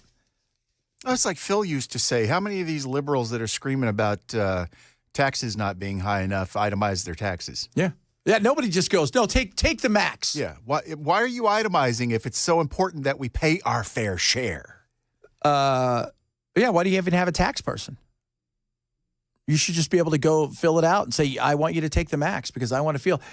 There was a study that came out, late last year, about like climate change, the perfect example. So they asked a bunch of people about climate change. What would you do to sacrifice? Do you think we should do this, this, this, and this? The average person said that they would do less than $10 a year to fight climate change. All those same people are the ones who are screaming about climate change because, as Bell points out, it's everybody else's fault and everybody else should pay for it. I am all about giving everybody free health care as long as I don't have to be the one that pays for it. I'm all about saving the climate as long as it doesn't affect my bottom line. Speaking of bottom lines, the Doge hard at work. They're firing people. Who they fire now? I don't know. IRS, they fired everybody. What if they fire everybody and then they realize there's nobody left? And then now they've got to go get people to do stuff. Fox just had a list up on screen talking about the legal victories that Doge has won, and it's been like 8 in a row now. Yeah. Because a lot of the stuff that they're doing, they have every right to do. Like somebody texted me or tweeted at me earlier, said, do you think it's fair and legal that Trump fires inspector generals? Actually, yeah, it is actually legal. Now, that's at the beginning of an administration that you're allowed to do that. So, because, a lot of these, a lot of these people that are there, you're there at the behest, as the president, and you serve at the will of the president. And so it's allowed. Reagan fired a whole bunch of attorney generals when he first came on, and it was really unpopular. Oh, and let's not forget, Reagan fired a lot more air traffic controllers than Trump has, too. Yeah, and then he actually fired air traffic controllers, and then he told them to get back to work. This is something that Republican lawmakers I talked to didn't fully expect. They said that they were on board with this overhauling of the federal government. And frankly, there were some Republican leaders who said this was a long time coming and something that they wanted. Mike Johnson just weeks ago called on courts to step back and let Doge do its work. But there are laws protecting some of these. And remember what he said, too. Here's the thing about Trump. So yesterday, or last week, Doge got rid of a lot of people at the 9/11. It's like a healthcare thing where they're studying the effects on like first responders and people that are around the building and stuff and helping them pay for stuff and doing a lot of research. It was super unpopular. And Trump's all, get them back, give them all their jobs back, because he realized how unpopular it was. And Elon looks at numbers. He's a statistic guy. I'm looking at data. I'm looking at, this, and this. I'm not looking at the unintended consequences of any of that stuff. And that sounds cruel, but that's the way he approaches it. Trump looks at the political thing and says, 9/11, still a big deal. 9/11, not popular, getting rid of people who are helping people still fight the effects of running into the buildings and all of that stuff. So maybe we put that back. And he did. He did. Now they're holding town halls. Interesting. The House is out, and so all of those members have gone back to their various districts. They're holding town halls, as they so often do. And what we're seeing is these members get pushed by some of their constituents on the work that Doge and Musk and Trump are doing. But it depends where you live. So a vast majority of the federal employees live in Maryland, obviously D.C., the Virginia area, and in a few pockets, some in Texas and California. I'm talking about a big majority of the people. Every state has some federal employees, but I'm talking about a large number of it. So like Jamie Raskin, well, all of his constituents are basically federal employees. They all work there. So, of course, they're going to be upset. But if you're here, how many federal employees do you think, any of, Rochette represents? How many do you think he has? They're not screaming about it because you and I, if he represents you or if he whoever's representing you, you probably have very few federal employees. And how many of them are actually being fired? Because letting go, like they talked about the FAA, what is it, 400 people out of 40,000? You didn't fire the whole city. Well, in some places like D.C., that's the worry there. Coming up, a lot of stuff still to get to, and we're going to talk about some wacky stuff that was said by Trevor Noah this week as they talk about uber progressivism. This stuff just makes you shake your head and go, is this where the progressives want to go? We'll talk about that as well. It is the Chad Benson Show, Super Talk 99.7.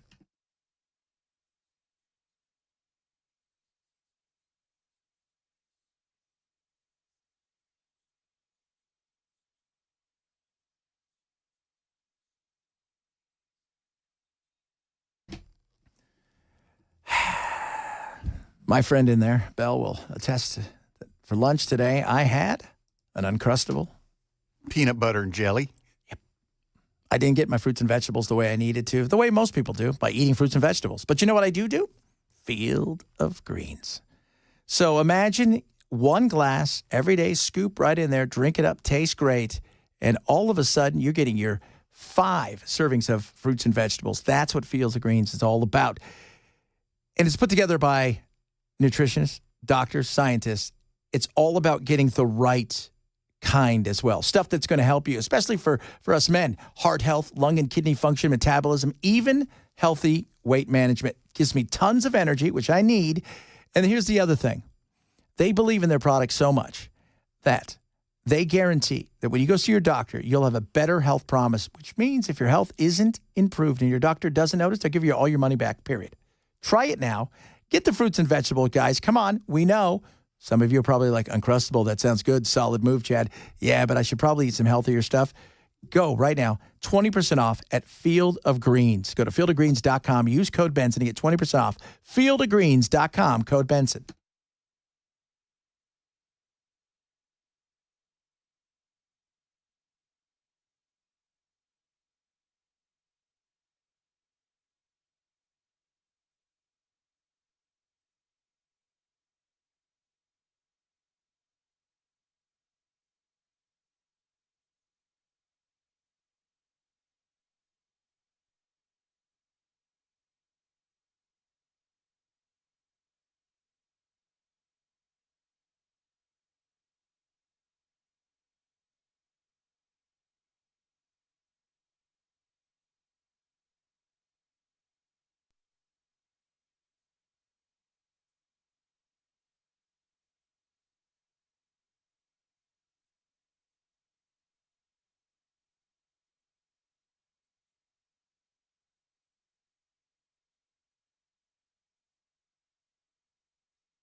The acting director of Immigration and Customs Enforcement just got iced.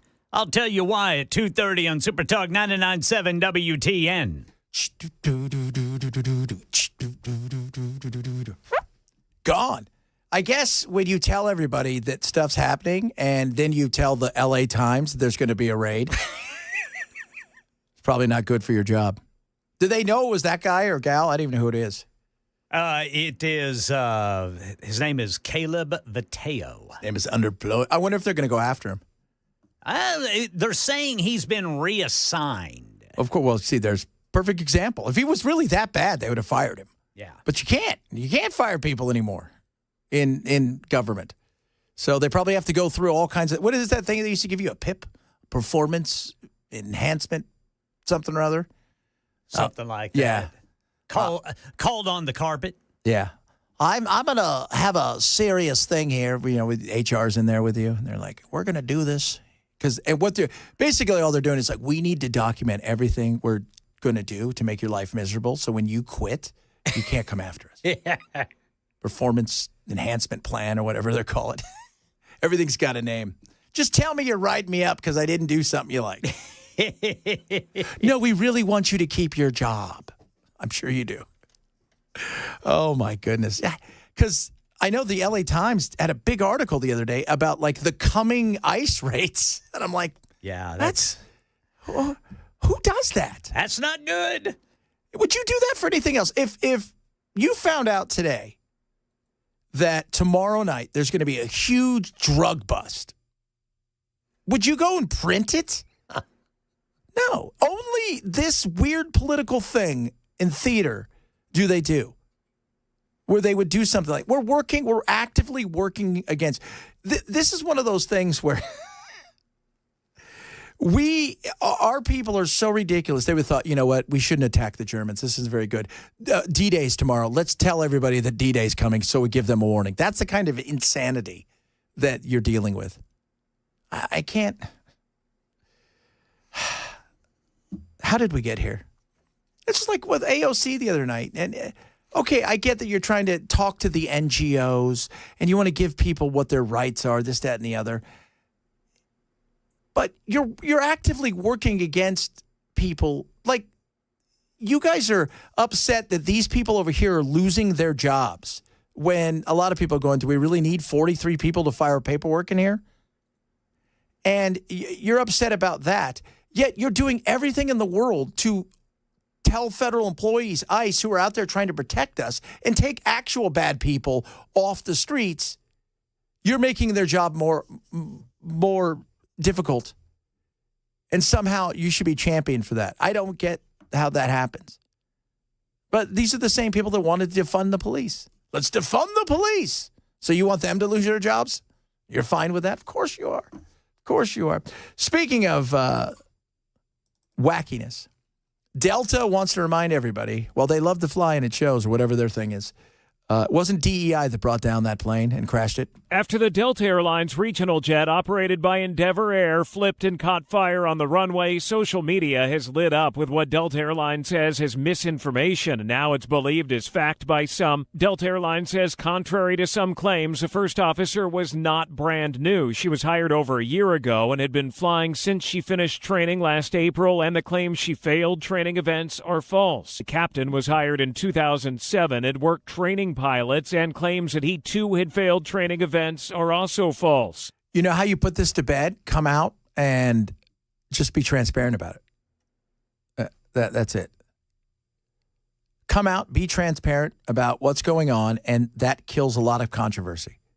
When you're not transparent, and it seems for a lot of people that you're hiding something, then people pay far more attention. This is Streisand effect. And if you guys know what that is, Barbara Streisand got mad at people taking pictures of her house in certain areas. And what ended up happening is she threw a fit and everybody then wanted to see her house.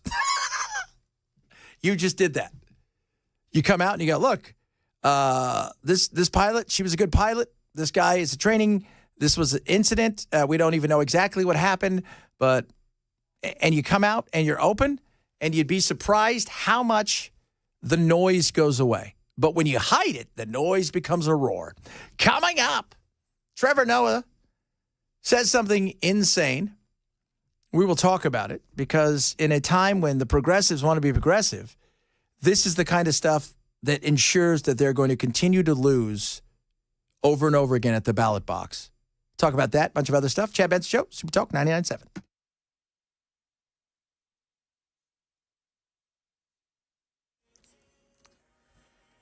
2:30 on the dot. I'm Ken Weaver with your top stories. Just picked up an injury crash. This is going to be Bell Road near Cane Ridge Road in Antioch. Full forecast coming up in 5 minutes. President Trump is not happy with the pace of deportation, and neither is border czar Tom Homan. So today, the acting ICE director, Caleb Viteo, was reassigned, according to multiple reports. They say Homan has been upset with media leaks coming out of ICE that he said has led to fewer arrests than ICE has anticipated in certain operations.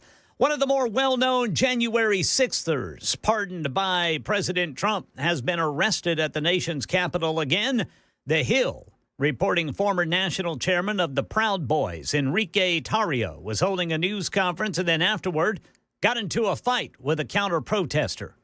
And the Los Angeles fire chief who led the response to the massive Palisades fire in January has been fired by L.A.'s mayor. Mayor Karen Bass claims The fire chief sent home 1,000 firefighters on the day the Palisades fire broke out when they could have been on duty, and that she refused to do an after-action report on the wildfire.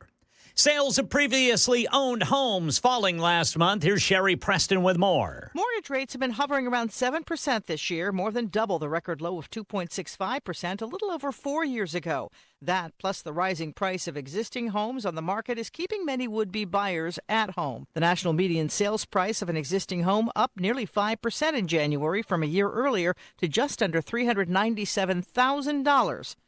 Here in Nashville, Realtor.com says the median listing price last month was $545,000, and the median home sold price was $480,000. That's the latest news. Weather is next. I'm Ken Weaver, WTN News.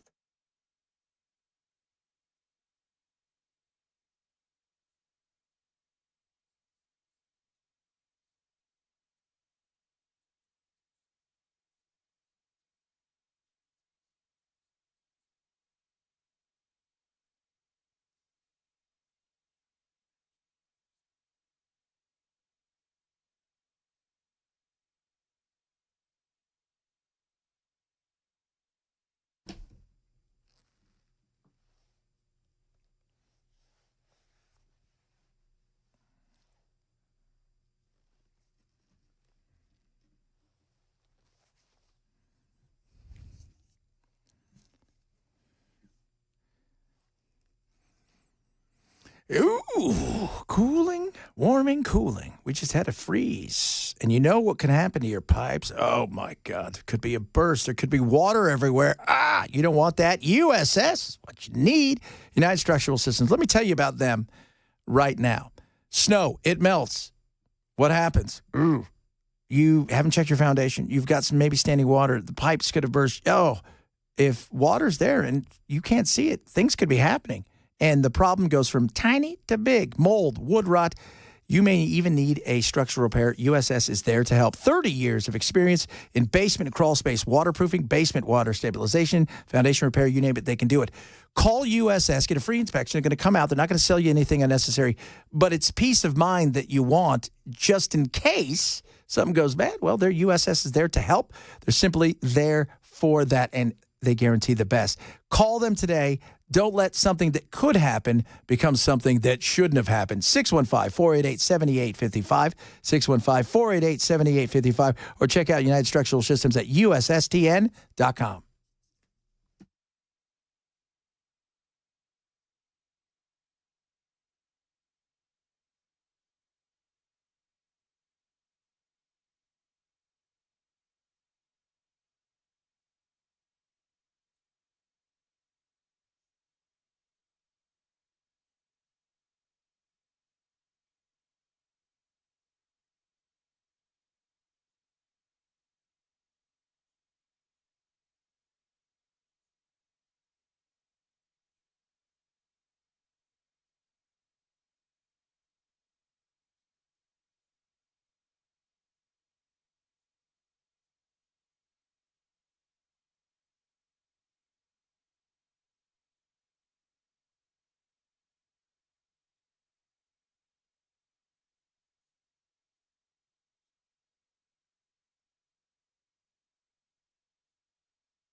Yeah, we will. Better get there. Rough Greens, ruffgreens.com.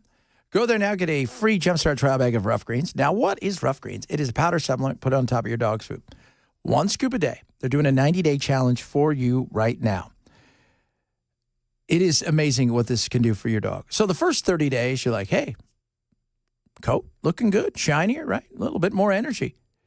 Next thing you know, inflammation is down by day 60. You're like, oh, right on. The coat is not only shinier, it's fuller. There's no shedding. That's amazing. I like that. And then by day 90, so the 90-day challenge, heart health is improved. Immune system is improved. You're seeing tons of energy. You may even have helped them when it comes to things like fighting cancer. That's what this can do for your dog. Try a Jumpstart trial bag today. Take the 90-day challenge. They're going to send you the Jumpstart trial bag for free. All they ask you to do is cover the cost of shipping. It's just a few bucks. ruffgreens.com. Use code Chad. Ruffgreens.com. Use code Chad.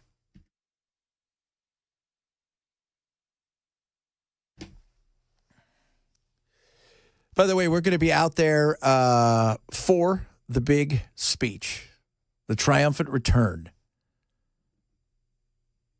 of Donald Trump.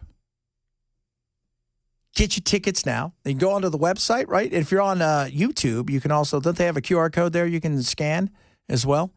And grab yourselves the tickets. Come out and see us. We're all going to be there. Even Dan, right? He's like, that night I heard, everybody shows up, gets a hug. I think he promised that on the morning show this morning. Yeah, he did. Everybody shows up. And you got to remember, Dan's not a big touchy-feely guy, so if he's offering that up, he really wants to see you. Yeah, and we really want to see it ourselves, actually, which is most important because it's going to be hilarious. So come on out. It is happening. It's going to be at the Palace. We're going to have a great time. There's going to be food. It's going to be just a night of fun and frivolity. Matt's going to be doing the show live from there. We're going to do a round table. We may even juggle. You have no idea what may happen. It is going to be crazy. So come on out. We expect to see you. It'll be the first time you guys get to hang out with me. You can yell at me. You can tell me. You may even give me a hug, and I'm fine with that. You may tell me to hug Dan, which will also be fine. You don't know. Speaking of not knowing, the progressives continue to swing and miss. And I'm not quite sure what we're supposed to do anymore when it comes to how you even address some of this insanity. Because what did Kennedy say yesterday? That's the fun Kennedy, not the one that's not here, because he didn't say anything. And not Robert Kennedy, because this was John Kennedy, the one from Louisiana. And they asked him, what do you do, when it comes to the Democrats? He goes, well, I've always been taught if your opponent's kicking his own ass, leave him alone. And I thought, that's perfect. This is a perfect example of swinging and missing. So I thought the goal in life is we are a nation, and I'm talking about not the goal like it's individual, but just us as we're a nation. We're moving forward. We're rowing in the same direction. This is what we want. Integration. We want, it's all about diversity and equity and inclusion, kids. Inclusion, I say. Trevor Noah on a podcast with a, smarty pants, a professor. I found myself wondering, and this applies to America, and then maybe it'll go to other places in a different way because Finland ties in. Do you think that integration was the right move? And now I'm separating two things because I know in America people are like, well, of course, there was racism and there's segregation. And I go, yeah, no. I'm separating them. Let's separate someone being oppressed and someone not being able to get a job and someone not being able to get a bank loan. Let's take all of those, the negative things away because I'll put myself up personally and say, I think whether we're talking about gifted kids who are anomalous, let's say, to the norm, whether we're talking about and I mean anything that does not fit into a category. I think part of the reason Finland is able to do it is because, have you been to Finland? It's very homogeneous. I've been to Finland.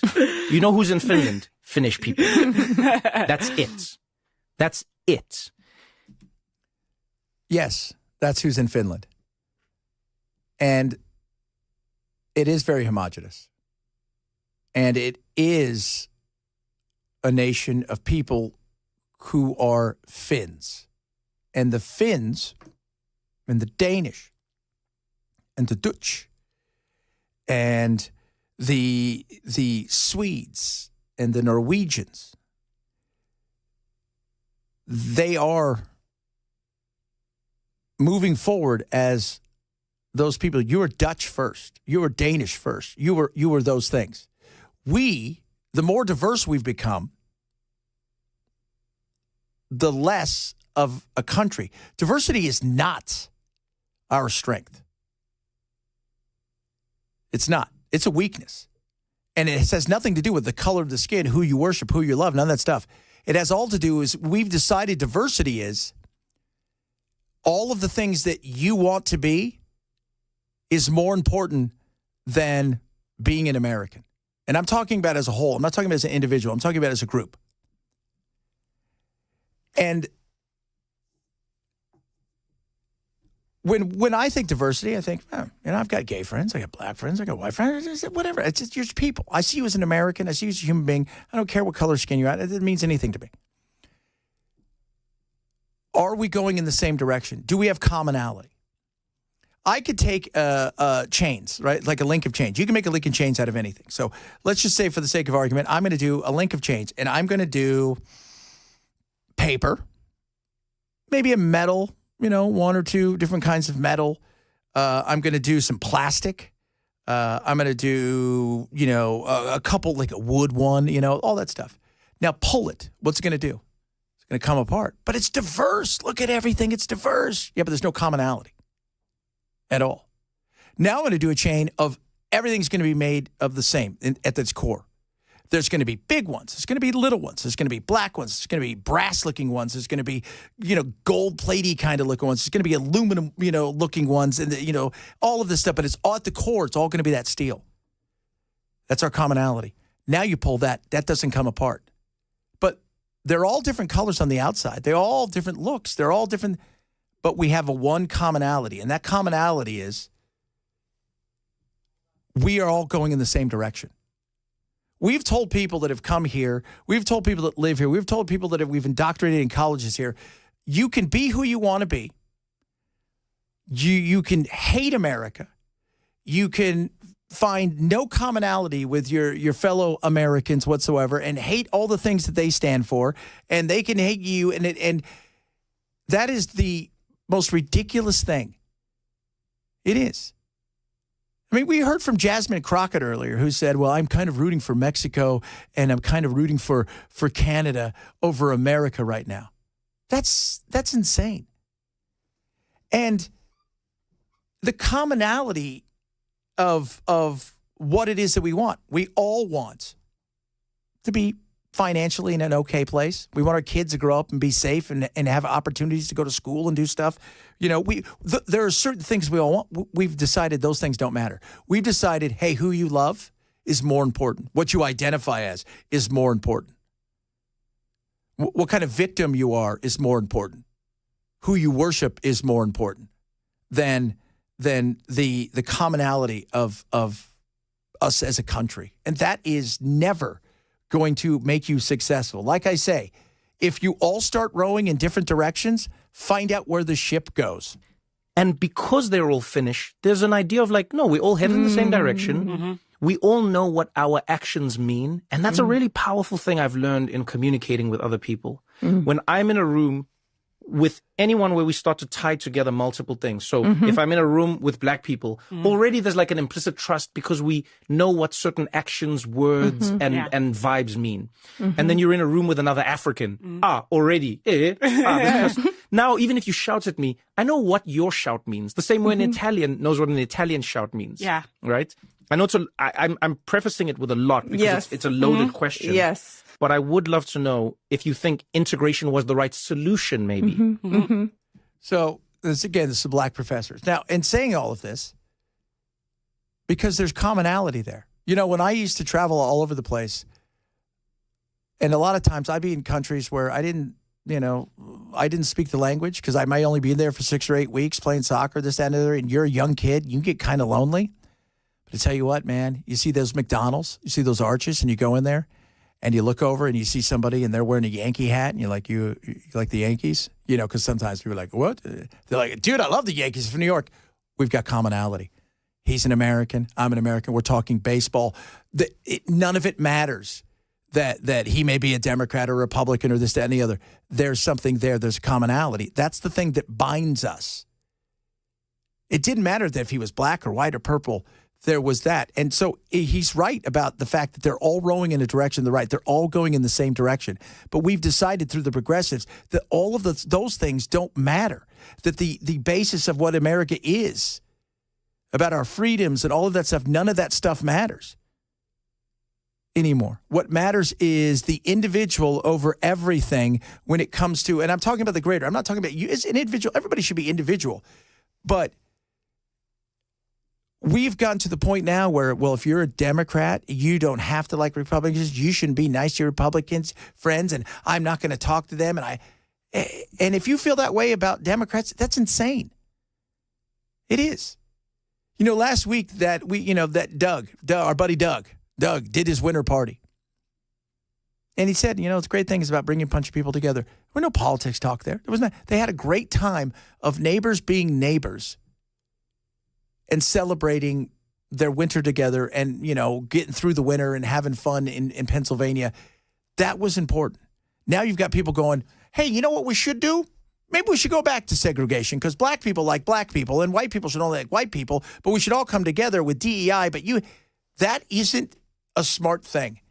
It isn't. And here's the other thing. If a white person suggested that, I don't know, what do you think would happen? Think everybody would be like, yeah, that's a great idea? Yeah, they've suggested that before. That wasn't a good idea. On the other side of, America, of civil rights. Yeah. No, I don't. And I don't think it's actually that controversial when if you understand that segregation and integration weren't the only options. Like those are within those two options, it may seem like integration is the more progressive. Like, of course, we don't want segregation. But again, when you're being integrated into institutions, into a culture that's a supremacist culture, that's a culture that feeds off of hierarchy, that feeds off of insecurity, anxiety, why are we being integrated into that? So the best thing was never, and this is something that I don't think a lot of times women don't understand this. They're like, I was treated bad at work. I go, okay, they said stuff to me. They were mean. It was competitive. You don't think that white men don't crush white men if they have a chance? Life is a competitive place.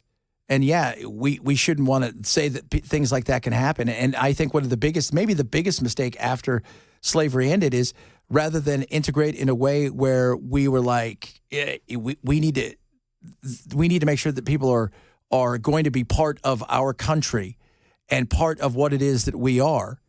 And help them. We didn't, and it floundered, and that was never good. So there was a lot of mistakes made, but the thought of because I see a black person, black kids should be taught by black teachers. That again goes against it because what you're saying is the thing on the outside, the color of the skin, or who you worship, the who you love, what you identify as, is more important than what's on the inside, and that's a bunch of crap. Check it out, kids. We're going to be wrapping it up on this Friday. I saw Matt. He walked by here. He's also a vest wearer today.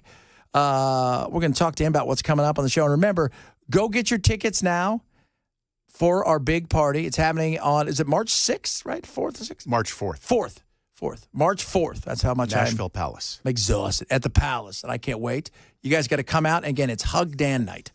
And I think there might be something with Trump as well, but mostly Hug Dan night. It is the Chad Benson Show, Super Talk 99.7.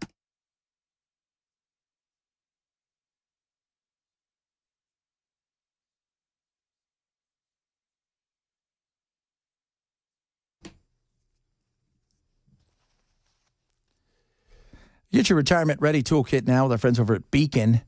All the things that are happening, the unrest that is going on out there, the uncertainty inside of the market, you want to make sure that your retirement is ready. So maybe you're close to retirement or already in retirement. They have a retirement-ready toolkit for you at Beacon. And you want confidence. And the great thing about Beacon is they're local. You can go shake their hands. So if you're in retirement or nearing it, Beacon Capital Management is going to send you out the retirement-ready toolkit. It's not going to cost anything. No obligation, no pressure. You're going to get a Money Enough for Life book, retirement planning checklist, and a maximizing your retirement income white paper. Don't get stuck in a situation where you're not quite sure what to do. So paralysis by analysis. Let Beacon help you. Call them today, 615-488-9303. That's 615-488-9303. And if you want to find out even more, check them out online at askbeaconnow.com.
Rock, rock, rock, rock.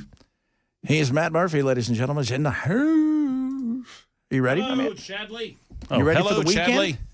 You ready for this big weekend of nothing? Failed to turn my microphone on. Yes, I am. Big weekend of nothing. My brother might be in town. Well, that's nice. Where's that he would live? be nice. He is normally in Columbus, Georgia. Or, well, I say Columbus because it's actually Seal, Alabama now. Oh, is he going to give you COVID again? No, he's done his duty on that one. Nice. But, you never know. That's So, cool. What do you guys That's what gonna I'm do? doing. I don't know. What do you normally do? I don't know. You know me and my brother. You got a brother? No. Well, I do. I have nieces and nephews that my mother's adopted because my sister's a crackhead, and they're my little brothers and sisters. But they're little. My tiniest little brother is actually 12, 13. Brian and I just get in the truck and go get into shenanigans. You know? Ooh, a lot of shenanigan happening. We normally, like when we're down at his place, we shoot a lot of weapons, which is a lot of fun because he's got property to shoot weapons on. In Seal Island? And Seal, Alabama, which is the middle of nowhere, Alabama. It is near the, what is it called? The Museum of, I want to tell you this properly because it's absolutely fabulous. This place, it is a guy decided he wanted to put up a museum, and he put up a museum, and it's called the Museum of Wonder and Mystery, I think it's called. No, this is the most fabulous place on planet Earth. It is, it's just this rando guy in Seal, Alabama that put up like 18-wheeler trucks, and it's the Museum of Natural Wonder and Mystery is what it's called. And it's a drive-through thing that he's just created, and it is insane. It is mentally. Like, what is it? What's there? He's got like VW bugs that he's painted on, and made them look little art pieces. It's like it's an art installation more than anything. It's absolutely fabulous. And the guy that runs it charges $10 for you to drive through, and he is certifiably insane. I love that. I love wacky museums in the middle of nowhere. Is it kind of like those cars that are half buried in Texas? Yeah, but more than just that. And that guy was not certifiably insane. They actually had to move that. The Cadillac Graveyard, they had to move that because so many people were on his property. When I used to drive from Palm Springs out to Arizona, so you hop on the 10 and you just take it, and about 30 minutes into my drive, so there's nothing out there, by the way. There's nothing out there except for the Patton Museum. Yeah, Patton. The Patton. General Patton. General Patton. He's got a museum in the middle of nowhere. It's like desert. Oh, that's cool. That's the guy. That is so cool. I found the picture. It's that's the little thing. That's what you drive through. You pay at the little RV bus. Show the camera. Let's see. That's the guy right there. You got that? Got it. That guy is great. Guy. Yeah, he's pretty awesome. He is certifiably insane. Is he worth the $10 just for that? Absolutely. Fantastic. 100% worth the $10.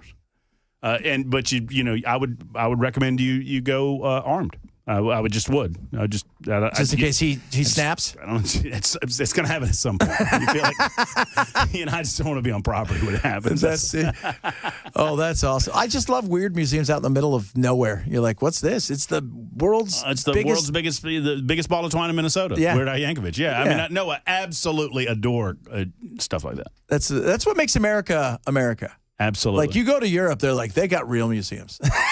Do you do this? And it's hard to describe because people just don't quite get it. But we were out on Route 66 years ago, like the old school Route 66, and there are parts of it that are dilapidated and gone. And there are parts of it that are still exist.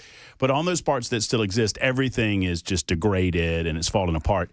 And I just sit, you pull over and you just sit there and you just try to, in your mind's eye, imagine it at its zenith. Oh God, yeah. You know what I'm saying? Like people made a life here. This place was booming at one time. Absolutely. There were songs made about this. I do that all the time with small towns, too. If you go through a small town that, especially out west, those towns just dry up and go away. Yeah. And you go through those towns and the buildings are still there, and you imagine, what people made this their life, what people made this their hometown and their life. It's just, it's what like you say, it's what makes America great. Yeah. When you drive through New Mexico and certain parts, you're like, yeah, this is where Billy the Kid was. And and there's still some of this stuff. And, same thing out in, when I was in Missouri, out in Springfield, they're like, oh yeah, these caves over here, this is where Jesse used to hide all the time. It's nuts. The guy that runs the Billy the Kid Museum in Fort Sumner, New Mexico, has he swears that it's an actual vampire baby. He has it. It's in the museum. And it's like, that's a vampire, Have you seen baby. The Thing? Have you driven by and seen The Thing? They've got a thing called The Thing out there. You guys got to check it out if you're ever driving through. You guys have a great week, and we'll do it again on Monday. Have a good one, everybody. Be nice to Matt.